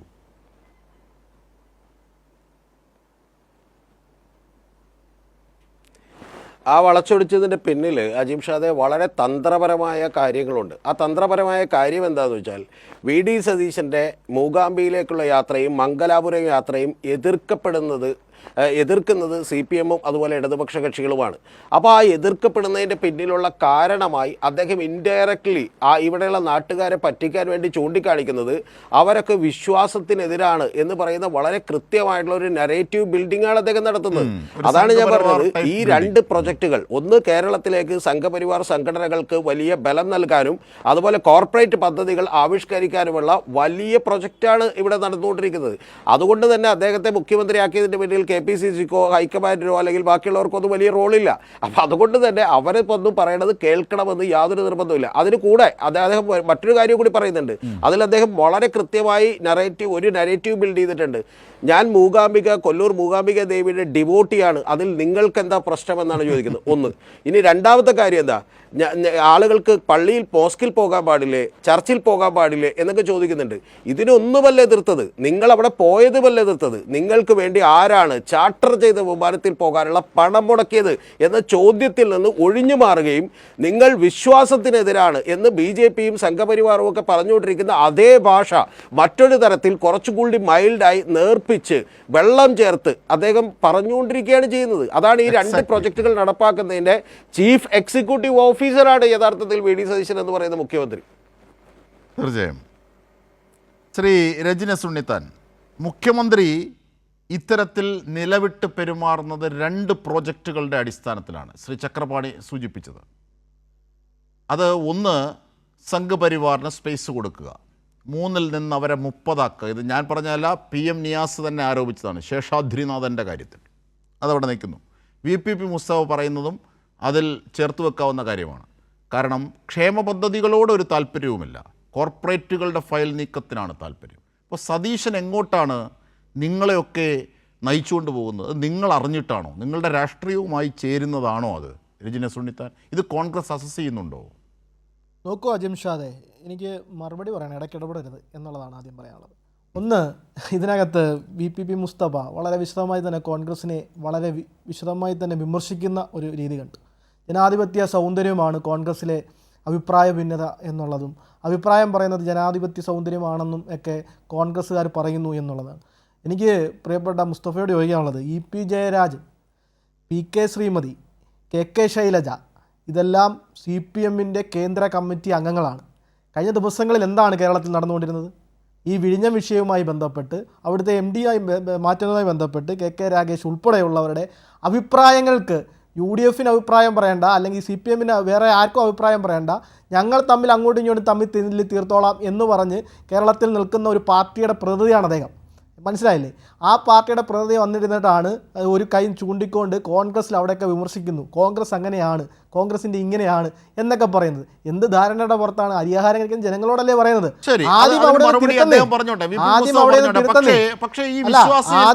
ഈ വിശ്വാസ്യത ഇല്ലായ്മയുടെ കാര്യം ഞാൻ രജനിലേക്ക് തന്നെ തിരിച്ചെത്താം. G സുകുമാരൻ നായർ, അത് ഈ വിഷയത്തിൻ്റെ മെറിറ്റുമായി ബന്ധപ്പെട്ടല്ല, അവർ തമ്മിൽ തർക്കമോ എന്തോ ആയിക്കോട്ടെ, NSS. പക്ഷേ ഒരു വിഷയത്തെ VD സതീശൻ എങ്ങനെയാണ് അവതരിപ്പിക്കുന്നത്, അതിൻ്റെ വസ്തുത എന്താണ് എന്നുള്ളത് നമുക്ക് ബോധ്യമാകുന്ന കൃത്യമായ വാക്കുകളാണ്. ഒന്ന് കേൾക്കാവത് VD സതീശനെയും G സുകുമാരൻ നായർ സാറിനെ ഒന്ന് കേൾക്കാം. നോക്കൂ. തെറ്റായ വാർത്തയാണ്. അദ്ദേഹം എൻ്റെ പ്രൈവറ്റ് സെക്രട്ടറിയെ വിളിച്ചിരുന്നു, എന്നെ ഫോണിൽ കിട്ടാണ്ട്. ഞാൻ ബജറ്റിൻ്റെ തയ്യാറെടുപ്പിൻ്റെ സമയത്ത് എൻ്റെ അടുത്ത് ഫോണുണ്ടായില്ല, ഞാൻ മാറി നിൽക്കുകയായിരുന്നു. അദ്ദേഹം വിളിച്ചെന്ന് പറഞ്ഞപ്പോൾ ഞാൻ അദ്ദേഹത്തെ തിരിച്ചു വിളിച്ചു, വളരെ കോഡിയലായിട്ട് സംസാരിച്ചു. അപ്പോൾ നമുക്ക് എപ്പോഴെങ്കിലും ഒന്ന് കാണണം എന്ന് പറഞ്ഞു. ഞാൻ പറഞ്ഞു ഉറപ്പായിട്ട് കാണാം, കുറച്ച് കാര്യങ്ങൾ പറയാനുണ്ടെന്ന് പറഞ്ഞവർക്ക് കാണാമെന്ന് പറഞ്ഞു. കാണാമെന്ന് ഞാൻ അദ്ദേഹത്തോട് പറഞ്ഞു. ഞാൻ ഫോണിൽ കൂടി പറഞ്ഞു. അപ്പോൾ ഒരു കാര്യവും എന്നോട് പറഞ്ഞിട്ടില്ല. എന്താണ് എന്ന് ചോദിക്കുകയോ അതിനുള്ള സമയം അനുവദിക്കുകയോ ഒന്നും ചെയ്തിട്ടില്ല അന്നത്തെ ഈ സംഭാഷണത്തിൽ. അത് കഴിഞ്ഞ് രണ്ടാമത് വീണ്ടും ഒരാഴ്ചയെന്ന് തോന്നുന്നു, ഒരാഴ്ചയല്ല, 2 ആഴ്ച കഴിഞ്ഞ് വിളിച്ചു. അതും ഈ പ്രൈവറ്റ് സെക്രട്ടറി മുഖാന്തരം വിളിച്ചു. ഞാൻ അദ്ദേഹത്തിനോട് പറയാം എന്നാണ് പറഞ്ഞത്. അദ്ദേഹം എന്നെ വിളിച്ചുമില്ല, ഒന്നും പറഞ്ഞുമില്ല. അപ്പോൾ പ്രൈവറ്റ് സെക്രട്ടറി പറഞ്ഞു ബഡ്ജറ്റിൻ്റെ ബഹളമായിരിക്കും എന്ന് പറഞ്ഞു. ഇതാണ് സംഭവം. അപ്പോൾ സെക്രട്ടറി പറഞ്ഞു, ഞാൻ ചോദിച്ചു, രണ്ടാമത് ചോദിച്ചപ്പോൾ പറഞ്ഞു ഞാൻ എറണാകുളത്ത് ഞായറാഴ്ച കാണും, എറണാകുളത്ത് വെച്ച് കാണാം എന്ന് പറഞ്ഞു. ഞാൻ പറഞ്ഞു ഞാൻ സെക്രട്ടറിയോടായി ഞാൻ സംസാരിക്കുന്നത്. സെക്രട്ടറി അടുത്ത് ഞാൻ പറഞ്ഞു അത് എറണാകുളത്ത് വെച്ച് കാണേണ്ട കാര്യമല്ലല്ലോ, അതൊരു ഗവൺമെൻറ്റും NSSും തമ്മിലുള്ള ഒരു ഫയൽ എന്നെ സംബന്ധിച്ചാണ് സംസാരിക്കേണ്ടത്.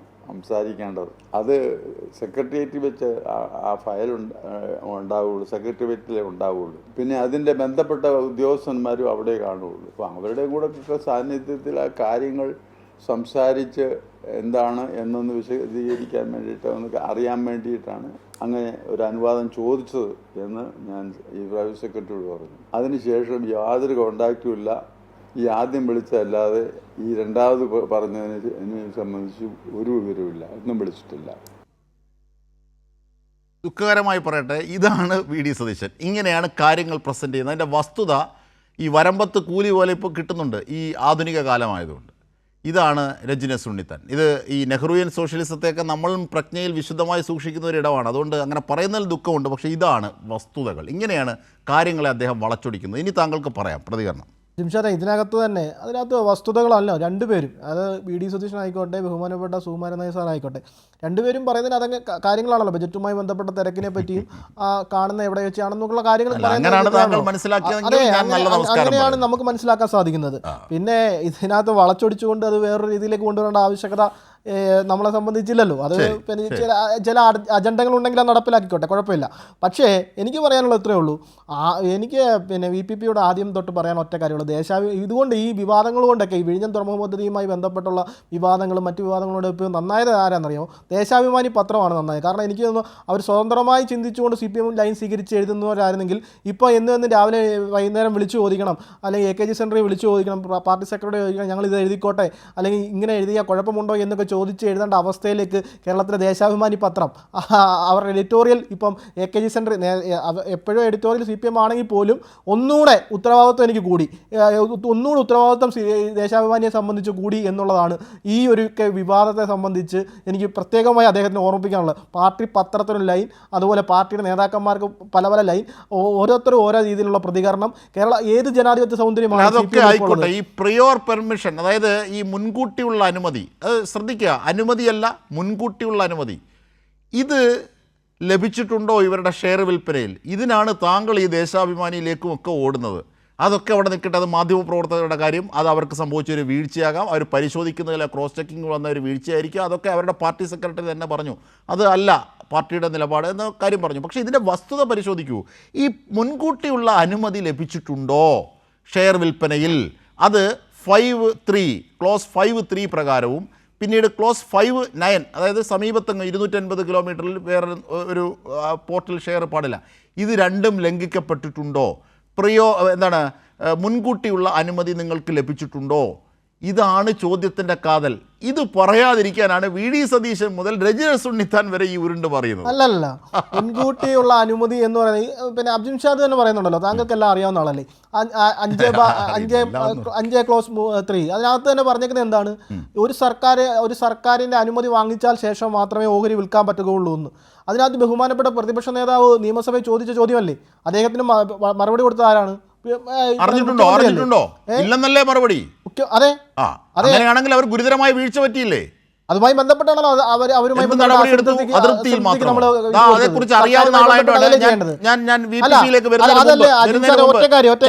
ഒരു കാര്യം പറഞ്ഞിട്ടെ, അതുമായി ബന്ധപ്പെട്ട അസംതൃപ്തിക്ക് അതുമായി ബന്ധപ്പെട്ടല്ലേ നമ്മൾ കത്ത് കൊടുത്തത് വിഴിഞ്ഞം തുറമുഖ പദ്ധതിയുമായി ബന്ധപ്പെട്ട്? അതെ, അതുമായി ബന്ധപ്പെട്ടുള്ള എംപയർ കമ്മിറ്റി വെച്ച അന്വേഷണം നടന്ന അതുമായി ബന്ധപ്പെട്ടുള്ള തീരുമാനം എടുക്കാൻ വേണ്ടിയുള്ള കമ്മിറ്റി വെച്ചിരിക്കുകയല്ലേ ഗവൺമെന്റ്? പോകുന്നതിന് മുമ്പ് ഈ വിഷയത്തിൽ എക്സ്പെർട്ട് ആയതുകൊണ്ട് കൂടിയാണ് ചക്രപാണി ഇത്രയേറെ ചെയ്തില്ലേ സർക്കാർ, പിന്നെന്തിനാണ് നിങ്ങളൊക്കെ ഇങ്ങനെ ആക്ഷേപിക്കുന്നത്? മുൻകൂട്ടിയുള്ള അനുമതി ഇല്ലായിരുന്നു, ശരിയാണ്, അപ്പോൾ ഉടനെ അതൃപ്തി അറിയിച്ചില്ലേ ചക്രപാണി? അല്ല, എവിടെയാണ് അജിംഷാദ് ഒറ്റ കാര്യം കൂടെ പറഞ്ഞോട്ടെ. അദ്ദേഹം പറയുന്നതിന് മുമ്പ് ഈ പറയുന്ന എവിടെയാണ് ഓഹരി കൈമാറിയത്? അതെ, അല്ല, കൈമാറിയതിനെ കുറിച്ച് നമ്മൾ ചോദിച്ചിട്ടില്ല.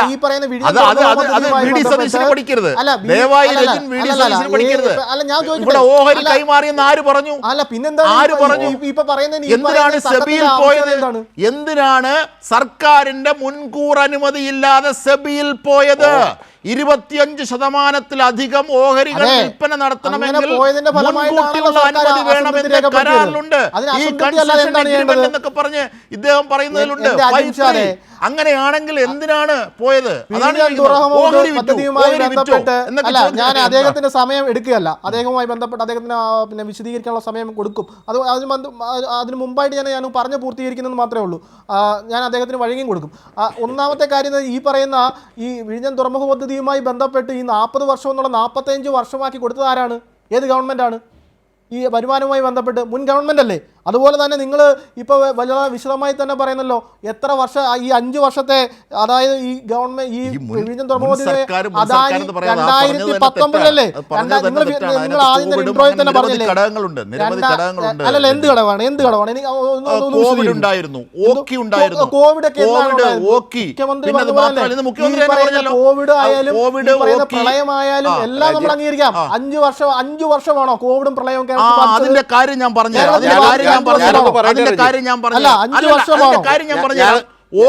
പറയട്ടെ. ഓക്കി, പ്രളയം, നിപ്പ മാത്രമല്ല ഏറ്റവും പ്രധാനപ്പെട്ട മറ്റൊന്നുണ്ട്, കല്ല് കിട്ടാതെ പ്രതിസന്ധിയിലായത്. അത് സർക്കാർ പരിഹരിച്ചു കൊടുത്തു. അതിനുശേഷം സമരം ഉണ്ടായി, അത് പരിഹരിച്ചു. ഇതെല്ലാം പരിഹരിച്ചതിന് ശേഷം അവർ രാവും പകലുമായി ഈ സമയം കോമ്പൻസേറ്റ് ചെയ്തവർ.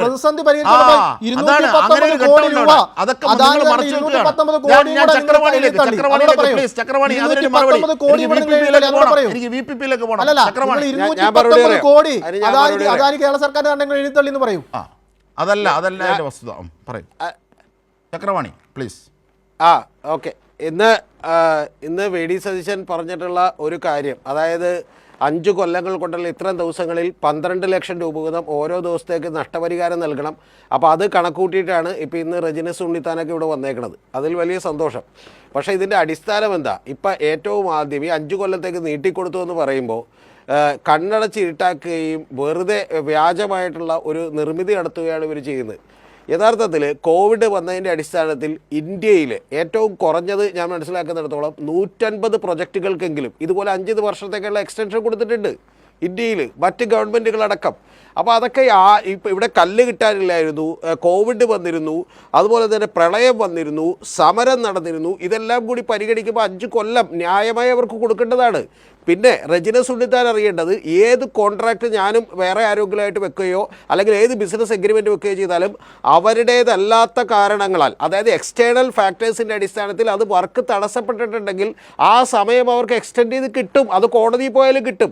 അതൊക്കെ വെറും അസംബന്ധമായിട്ടുള്ള കാര്യങ്ങളാണ്. പക്ഷേ നിങ്ങളെ ഈ പറയുന്ന പോലെ ആടിനെ പട്ടിയാക്കുകയും പേപ്പട്ടിയാക്കാനും വേണ്ടിയിട്ട് ഇതുപോലെയുള്ള വാദങ്ങൾ ഉന്നയിക്കുകയാണ് ചെയ്യുന്നത്. ഇനി ഏറ്റവും വലിയ തമാശ, ഞാൻ ഒരു കാര്യം കൂടി പറയാം ജിംഷാദിൻ്റെ. ഇപ്പോൾ ഈ സുകുമാരൻ നായർ സാറിൻ്റെ ഒരു കാര്യം കൂടി പറഞ്ഞു.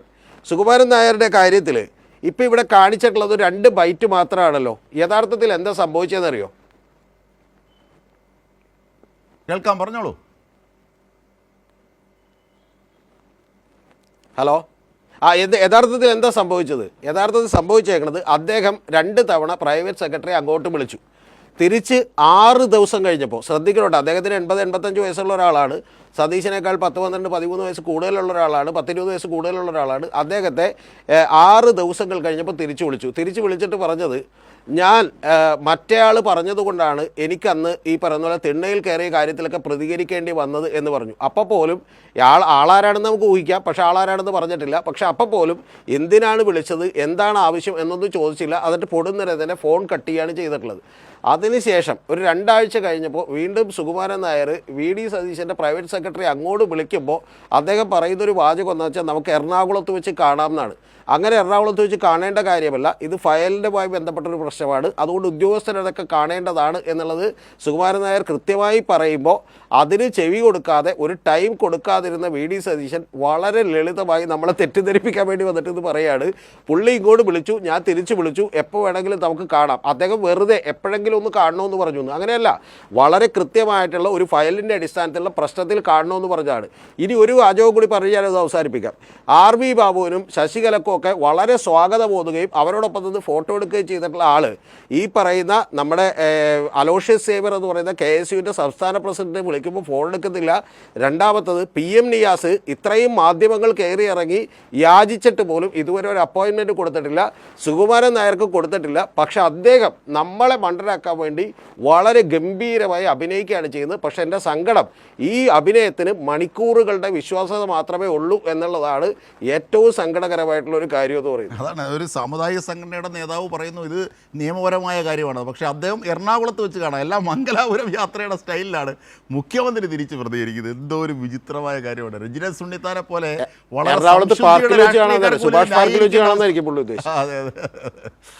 ഞാൻ ശ്രീ വി പി പിയിലേക്ക് വന്നു. വി പി പി, വളരെ കാതലായ, ഇപ്പോൾ താങ്കൾ നേരത്തെ സൂചിപ്പിച്ചതുപോലെ ക്ഷേമ പദ്ധതികളോട് താല്പര്യക്കുറവ്, അതിൻ്റെ ഫയലുകൾ നീക്കം ചെയ്യുന്നതിൽ അമാന്തം, പക്ഷേ കോർപ്പറേറ്റുകൾക്കായും സംഘപരിവാറുകൾക്കായും സ്വന്തം പാർട്ടിക്കാരെ ധിക്കരിച്ചുകൊണ്ട് ഉത്സുകത കാട്ടുന്നു. ഈ വസ്തുതകളെല്ലാം നിലനിൽക്കെ രണ്ട് കാര്യങ്ങൾ ഇന്ന് മൂർത്തമായി നിൽക്കുകയാണ്. അത് ഏതൊക്കെയാണ്? ഒന്ന്, വഖഫ് നിയമവുമായി, വഖഫ് ഭേദഗതി ബില്ലും അതിൻ്റെ അടിസ്ഥാനത്തിൽ ഒരു ഹർജി ഷോൺ ജോർജ് BJPയുടെ ഉപാധ്യക്ഷൻ നൽകുന്നു. അതായത് ഇത് പുനഃസംഘടിപ്പിക്കണം, 2 അമുസ്ലിങ്ങളുടെ കൂടി വെച്ച് പുനഃസംഘടിപ്പിക്കണം എന്നാവശ്യവുമായി ഹർജിയിൽ പോകുന്നു, ഈ അമെൻമെൻറ്റിൻ്റെ ഒക്കെ പശ്ചാത്തലത്തിൽ. പക്ഷേ അതിൽ കോടതി സർക്കാരിൻ്റെ വാദം ചോദിച്ചു, സർക്കാരിൻ്റെ അഭിപ്രായം ചോദിച്ചു. AG ഇന്ന് പ്രത്യക്ഷപ്പെട്ട്, താങ്കൾ നേരത്തെ പറഞ്ഞ ജൈജു ബാബു ഇന്ന് പ്രത്യക്ഷപ്പെട്ട് പറഞ്ഞത് ഷോൺ ജോർജിൻ്റെ വാദം അംഗീകരിക്കുന്ന തരത്തിൽ പുനഃസംഘടിപ്പിക്കുക എന്നതാണ്. അപ്പോൾ കോടതി തന്നെ ചോദിക്കുന്നത് ഇത് ഹർജിക്കാരൻ്റെ വാദമാണല്ലോ, അതായത് ഷോൺ ജോർജിൻ്റെ വാദമാണല്ലോ എന്ന് ചോദിക്കുമ്പോൾ ഒരു പരിധിവരെ അത് തന്നെ എന്ന് AG സമ്മതിക്കുകയാണ്. ഇതാണ് സംഘപരിവാർ വൽക്കരണത്തിൻ്റെ ദോഷം. ഒന്ന് നോക്കൂ, സ്വന്തം KSU എന്ന സ്വന്തം വിദ്യാർത്ഥി സംഘടനയെ തള്ളിപ്പറയുന്ന നേതാവ്, മുഖ്യമന്ത്രി ഇത്തരത്തിൽ കാര്യങ്ങൾ മറ്റൊരു വിധത്തിലേക്ക് പോവുകയാണ്. സംഘപരിവാർ വൽക്കരണത്തിന് ചൂട്ടുപിടിക്കുന്ന തരത്തിൽ DS ശരത്തിന് അവിടെ സ്ഥാനം, ശേഷാദ്രിക്ക് വേണ്ടി ശുപാർശ, ഇപ്പോഴിതാ AGയെ വെച്ചു. AG നടത്തുന്ന നീക്കം നോക്കൂ, മതേതര സ്വഭാവത്തിനെതിരാകുന്ന തരത്തിലേക്ക് വരുന്നു. എങ്ങനെയാണ് ഇതൊക്കെ സംഭവിക്കുന്നത്? ഇതൊക്കെ യാദൃച്ഛികമാണോ?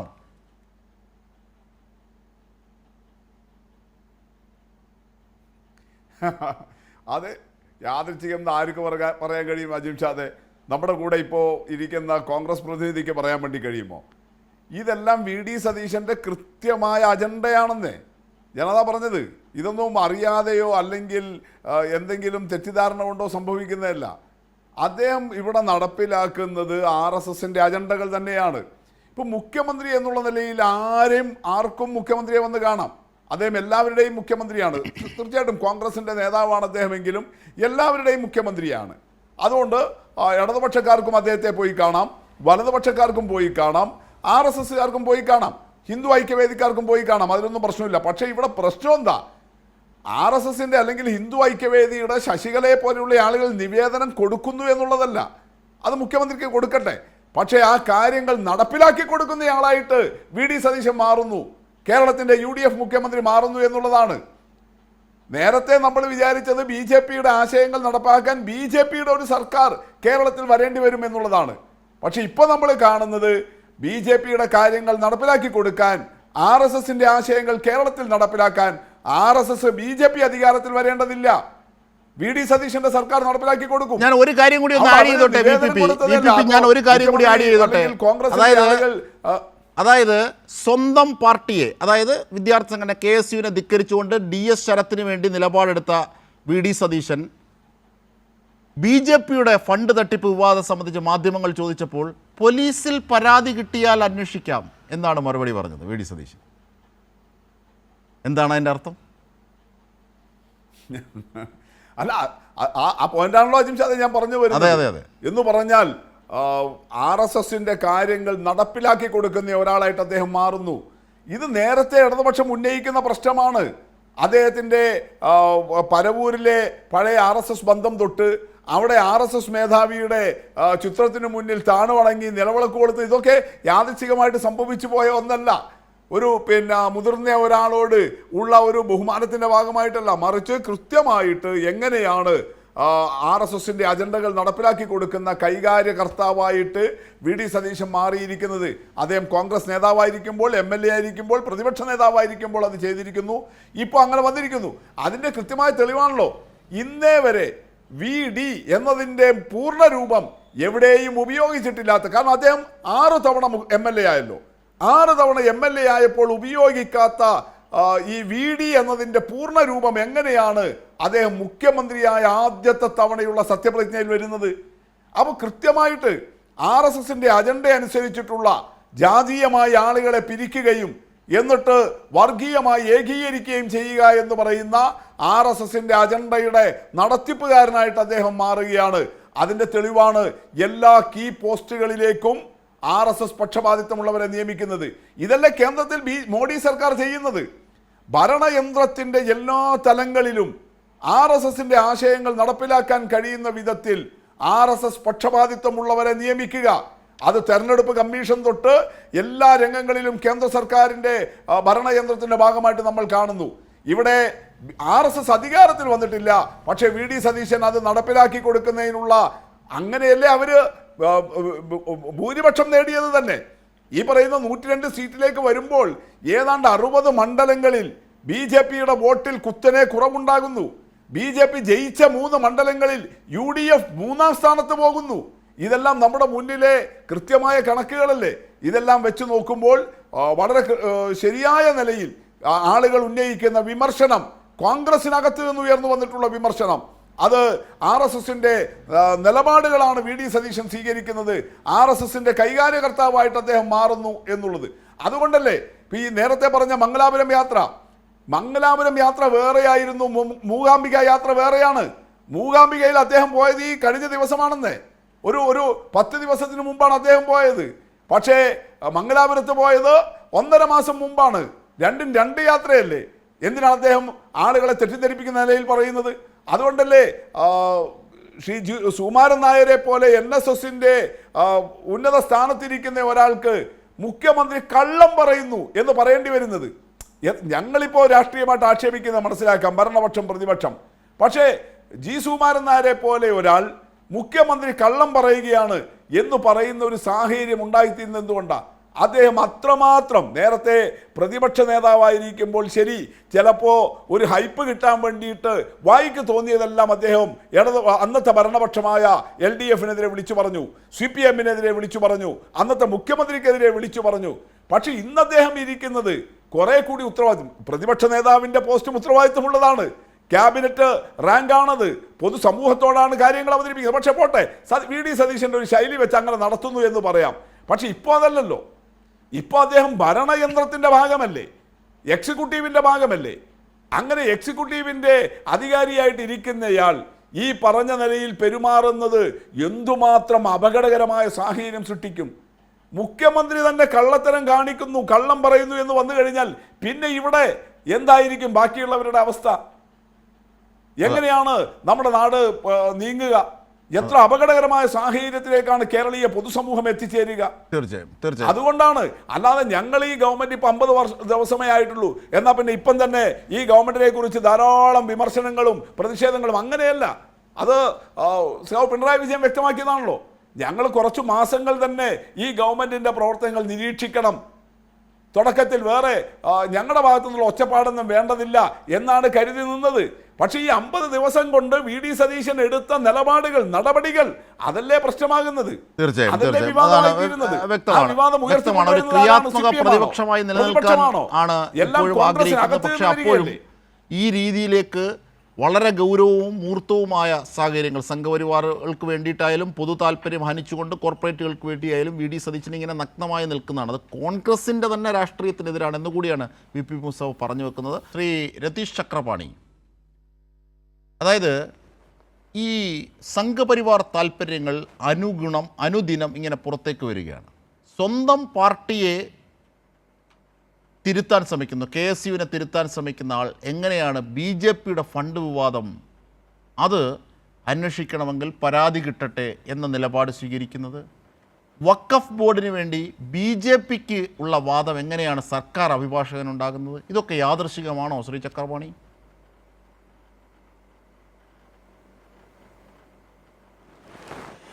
ഒട്ടും യാദൃശ്ചികമല്ല. ഇപ്പോൾ ഇതിൽ ഏറ്റവും ആദ്യം പറഞ്ഞ BJPയുടെ ഫണ്ട് വിവാദം തന്നെ എടുക്കാം. അതിൽ അദ്ദേഹം എന്തടിസ്ഥാനത്തിലാണ് പറഞ്ഞത് ഒരു പരാതി കിട്ടിയിട്ടില്ലെന്ന്? യഥാർത്ഥത്തിൽ അതുമായി ബന്ധപ്പെട്ട് ഒരു കടയുടെ GST നമ്പർ വ്യാജമായി ഉപയോഗിക്കുകയും അതുപയോഗിച്ച് ഒരു ബില്ലുണ്ടാക്കുകയും ആ ബില്ല് BJPയുടെ ഓഫീസിൽ സബ്മിറ്റ് ചെയ്യുകയും അങ്ങനെ ചെലവെഴുതി കാണിക്കുകയും ചെയ്യുന്ന ഒരു പരാതി അവിടെ വളരെ കൃത്യമായിട്ടുണ്ട്. അപ്പോൾ ആ കൃത്യമായിട്ടുള്ള പരാതി പോലീസ് സ്റ്റേഷനിൽ ഉള്ളപ്പോൾ മുഖ്യമന്ത്രി അതിനെക്കുറിച്ച് വളരെ ലാഘവത്തോടു കൂടി പറയുന്നൊരു കാര്യം, ഒരു പരാതി കിട്ടിയാൽ ഞങ്ങൾ അന്വേഷിക്കാമെന്നുള്ളതാണ്. ഒന്ന്. ഇനി താങ്കൾ പറഞ്ഞ വഖഫ് ബോർഡിൻ്റെ കാര്യത്തിലും ഇതുപോലെ തന്നെ ഗവൺമെൻറ് അഭിഭാഷകനും ഷോൺ ജോർജിനുമൊക്കെ ഒരേ അഭിപ്രായമാകുന്നത് എങ്ങനെ എന്നുള്ളത് വലിയ ഗുരുതരമായിട്ടുള്ള കാര്യമാണ്. ഇത് രണ്ടും സംഭവിക്കുന്നതിനോടൊപ്പം തന്നെ നമ്മൾ ചർച്ച ചെയ്യേണ്ട മറ്റൊരു കാര്യം കൂടി ഉണ്ടല്ലോ. ഈ മുഖ്യമന്ത്രി നിരവധി വാർത്താ സമ്മേളനങ്ങൾ നടത്തി. ആ വാർത്താ സമ്മേളനങ്ങളിൽ എവിടെയെങ്കിലും ഒരു രാഷ്ട്രീയമായിട്ടുള്ള ഒരു കമൻറ്റ്, ഒരു പൊളിറ്റിക്കൽ സ്റ്റേറ്റ്മെൻറ്റ് അദ്ദേഹം നടത്തിയിട്ടുണ്ടോ?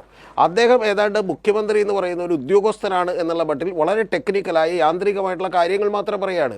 ഈ കേരളത്തിലെ BJPക്കകത്ത് ഇത്ര വലിയ ഫണ്ടിൻ്റെ അഴിമതിയുമായി ബന്ധപ്പെട്ട് മുഖ്യമന്ത്രി വി ഡി സതീശനോടല്ല എനിക്ക് ചോദിക്കാനുള്ളത്, കോൺഗ്രസ് നേതാവായിട്ടുള്ള വി ഡി സതീശൻ്റെ അഭിപ്രായം എന്താണ്? ഇത്തരത്തിൽ അദ്ദേഹം രാഷ്ട്രീയമായി എൻഫോഴ്സ്മെന്റ് ഡയറക്ടറേറ്റിനെ കുറിച്ചുള്ള അഭിപ്രായം എന്താണ്? അപ്പോൾ ഇത്തരത്തിലുള്ള ഒരു കാര്യത്തിലും അദ്ദേഹം അഭിപ്രായം പറയാതിരിക്കുകയും വളരെ തന്ത്രപരമായി അദ്ദേഹം മൗനം പാലിക്കുകയും എന്നാൽ BJPക്കാരായിട്ടുള്ള ആളുകളെ അപ്പോയിന്റ് ചെയ്തതിനെ കുറിച്ച് ഇന്ന് അദ്ദേഹം ഒരു വർത്തമാനം പറഞ്ഞു. അതും കൂടി നമ്മൾ ശ്രദ്ധിക്കേണ്ടതാണ്. അതെന്താണ്? ആ രണ്ടുപേരുടെയും ലിസ്റ്റ് വളരെ വിശദമായി പരിശോധിച്ചതിന് ശേഷമാണ് ഞങ്ങൾ അപ്പോയിന്റ് ചെയ്തതെന്നാണ്. എന്ന് പറഞ്ഞാൽ ഞങ്ങൾക്കിതെല്ലാം അറിയാം, പക്ഷെ ഞങ്ങൾ മനഃപൂർവ്വമായി അപ്പോയിന്റ് ചെയ്യുന്നു എന്നുള്ളതാണ്. ഇനി ഒരു വാചകം കൂടി കൂട്ടിച്ചേർത്ത് ഞാനിത് അവസാനിപ്പിക്കാം. ഞാൻ ഏറ്റവും ഒടുവിൽ പറഞ്ഞു നിർത്തിയ ബ്ലൂംബർഗിന് അദ്ദേഹം കൊടുത്തിട്ടുള്ള ഒരു ഇൻ്റർവ്യൂ, അത് വളരെ പ്ലാൻഡ് ആയിട്ടുള്ള ഒരു ഇൻ്റർവ്യൂ ആണ്. ആ ഇൻ്റർവ്യൂവിൽ ടാറ്റ ഗ്രൂപ്പ് എന്ന് പറയുന്ന 100ഓളം കമ്പനികളുള്ള ടാറ്റ ഗ്രൂപ്പ് അവർക്ക് ഇതേവരെ ഇല്ലാത്തൊരു കമ്പനി ഏറ്റവും ആദ്യമായി ഫോം ചെയ്യാൻ പോകുന്ന ഒരു പുതിയ സെഗ്മെൻറ്റിലേക്ക് കടക്കുന്നു. ആ സെഗ്മെൻറ്റിലേക്ക് കടക്കുന്നത് കേരളത്തിൽ ഒരു പ്രൊജക്റ്റ് ആരംഭിച്ചുകൊണ്ടാണ്. അത് 10,000 കോടി രൂപയുടെ പ്രൊജക്റ്റാണ്. ഇതെല്ലാം സൂചിപ്പിക്കുന്നത് വളരെ കൃത്യമായിട്ടുള്ളൊരു കാര്യമാണ്. ഈ പറയുന്ന വി ഡി സതീശൻ ഇതിനു മുമ്പ് ഈ ചാനൽ നമ്മുടെ തെരഞ്ഞെടുപ്പിന് തൊട്ടു മുമ്പ് കൊടുത്തിട്ടുള്ള നിരവധി ഇൻ്റർവ്യൂകളിൽ അദ്ദേഹം വളരെ കൃത്യമായിട്ടുള്ള ഒരു ബിസിനസ് മാഗ്നറ്റിനെ പോലെ സംസാരിക്കുന്നത് നമുക്ക് കാണാം. അത് പോർട്ട് സിറ്റി ആക്കുന്നതിനെക്കുറിച്ച്, വരാനിരിക്കുന്ന പദ്ധതികളെക്കുറിച്ചൊക്കെയാണ്. എന്ന് പറഞ്ഞാൽ മുൻകൂട്ടി ഇദ്ദേഹത്തിന് ഇത്തരം കാര്യങ്ങളെക്കുറിച്ച് കൃത്യമായ അറിവുണ്ടായിരുന്നു. ഒറ്റക്കാര്യം, ഈ പന്ത് ഫുട്ബോൾ കാലമാണല്ലോ, സർക്കാരിൻ്റെ മുഖ്യമന്ത്രിയുടെ ഒക്കെ കാലിൽ വന്നിട്ടും എന്താണ് സംഘപരിവാറിനെതിരെ അടിക്കാത്തത്? സെൽഫ് ഗോൾ അടിക്കുന്നുണ്ട്, സ്വന്തം KSUക്കാരെ ആക്ഷേപിക്കുന്നുണ്ട്, പക്ഷേ എന്താണ് സംഘപരിവാറിനെതിരെ അടിക്കാത്തത് എന്നാണ് ചോദിക്കുന്നത്. നോക്കൂ അജിംഷാദെ, ഈ സംഘപരിവാറിന് മാത്രമല്ല വർഗീയപരമായി പെരുമാറുന്ന സംഘടനകൾക്കെതിരെ നിലനിൽക്കുന്ന സർക്കാർ മുന്നോട്ട് പോകും. അതിനകത്ത് യാതൊരു സംശയമില്ല. അതിനകത്ത് ഈ പറയുന്ന എന്തൊക്കെയോ വില കുറഞ്ഞ ആരോപണങ്ങൾ ഹൈക്കോടതിയിൽ അല്ല ബോർഡുമായി ബന്ധപ്പെട്ട കാര്യത്തിൽ ഷോൺ ജോർജിന്റെ വാദമാണ് ജയ്ജു ബാബു AG മുമ്പോട്ട് വെച്ചത്, സർക്കാർ മുമ്പോട്ട് വെച്ചത്. അല്ല, അതുമായി ബന്ധപ്പെട്ട വിശദീകരണം ഓൾറെഡി തന്നു കഴിഞ്ഞല്ലോ. ഈ പറയുന്ന ഈ നിസ്സാരമായ കാര്യങ്ങളിലേക്ക് വളരെ വലിയ രീതിയിൽ, അതായത് മംഗലാപുരം യാത്ര എന്ന് പറഞ്ഞുകൊണ്ട് ഈ ചർച്ചയുമായി ബന്ധപ്പെട്ട് ഞാൻ ഒരുപാട് ചർച്ചകളിൽ രതീഷ് ചക്രവാണിയെ പോലെയുള്ള ആളുകളോടൊപ്പം ഇരുന്നിട്ടുണ്ട്. മംഗലാപുരം യാത്രയെ പറ്റി പറയുന്നുണ്ട് അദ്ദേഹം. ഞാൻ അന്നും ഇന്ന് പറയുന്നതും അദ്ദേഹം പറയുന്നതും ഒന്നു തന്നെയാണല്ലോ. മൂകാംബിക ക്ഷേത്രത്തിൽ പോകുന്നത് തെറ്റാണോ? അതായത് ഗുരുവായൂർ ക്ഷേത്രത്തിൽ പോയിട്ട് വിളക്ക് കത്തിച്ചിരിക്കുന്നതാണോ നിങ്ങളുടെ കൃഷ്ണൻ എന്ന് ചോദിച്ച മുൻ മുഖ്യമന്ത്രിയുടെ കൂട്ടല്ല, വിശ്വാസിയായ ഒരു മുഖ്യമന്ത്രി ആകുമ്പോൾ അത് ക്ഷേത്രത്തിലും പള്ളിയിലും മോസ്കിലും ഒക്കെ പോകും. പറഞ്ഞു പൂർത്തിയാക്കിയിട്ട് സാർ, ഞാൻ പറഞ്ഞ പോകുന്ന ഇടപെട്ടില്ലല്ലോ. അങ്ങനെ പോകുന്ന ഒരാളാണ്. ആ ക്ഷേത്രവുമായി ബന്ധപ്പെട്ട് പോകുമ്പോൾ അവിടെ എന്തെങ്കിലും രഹസ്യമായി, അതായത് സംഘപരിവാറുമാരുമായിട്ടോ അല്ലെങ്കിൽ BJPക്കാരുമായിട്ടോ രഹസ്യമായി പെരുമാറണമെങ്കിൽ ഇപ്പോൾ ഈ മസ്കറ്റ് ഹോട്ടലിലെ ആൾക്കാരെ മാറ്റിയിട്ട് മുൻ മുഖ്യമന്ത്രി കാണിച്ച പോലെ പോയിരുന്ന് സംസാരിക്കാമായിരുന്നല്ലോ. അതുമാത്രമല്ലല്ലോ, MR അജിത് കുമാറിനെ പോലെയുള്ള വലിയ റാങ്കുള്ള ഓഫീസർമാർ, മുൻ മുഖ്യമന്ത്രിയുടെ വിശ്വസ്തരായ ഓഫീസർമാരെയൊക്കെ വിട്ട് ദത്താത്രേയ ഹൊസബുള്ളയെ പോലെയുള്ള RSS നേതാക്കന്മാരുമായിട്ടൊക്കെ സംസാരിപ്പിച്ച പൈതൃകവും അല്ലല്ല ഞാൻ പറയട്ടെ പുതിയ വാദങ്ങൾ നിർത്തിയല്ല നമ്മൾ ഒറ്റ നിങ്ങൾ ഈ സംഘപരിവാർ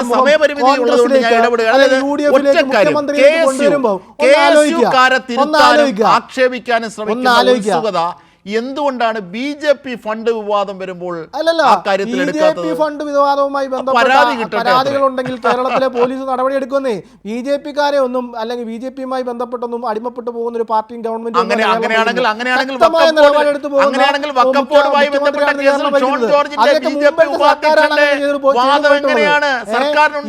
ബന്ധപ്പെട്ട് എന്താ ഈ കേസിന്റെ പേപ്പർ മാറ്റിക്കളഞ്ഞതൊക്കെ നമുക്കറിയാമല്ലോ. മുഖ്യമന്ത്രിയുടെ മകനുമായിട്ടൊക്കെ ബന്ധപ്പെട്ടിട്ടൊക്കെ അതൊക്കെ അവിടെ നിൽക്കുകയല്ലേ അജിംഷാദെ. ആരൊക്കെയായിരുന്നു ബന്ധപ്പെട്ട് ഈ പോയതും എന്നൊക്കെ പറയാം. സംഘപരിവാർ ബന്ധമുള്ളവരെ പറ്റിയും ഈ ദത്താത്രേയ ഹോസബുള്ളയെ ഞാൻ പറഞ്ഞ് പൂർത്തീകരിക്കട്ടെ അജിംഷാദെ. ജനകീയ കാര്യങ്ങൾ ഏറ്റെടുത്തുകൊണ്ട് പ്രിയദർശിനിയുമായി ബന്ധപ്പെട്ട് സ്ത്രീജനങ്ങളെല്ലാം സൗകര്യത്തോട് ബസ് യാത്ര വയോജനങ്ങൾക്ക് പ്രത്യേകമായി ചരിത്രത്തിലാദ്യമായി ഒരു വകുപ്പ് ആയിട്ട് ഗവൺമെന്റ് മുന്നോട്ട് പോയിക്കൊണ്ട്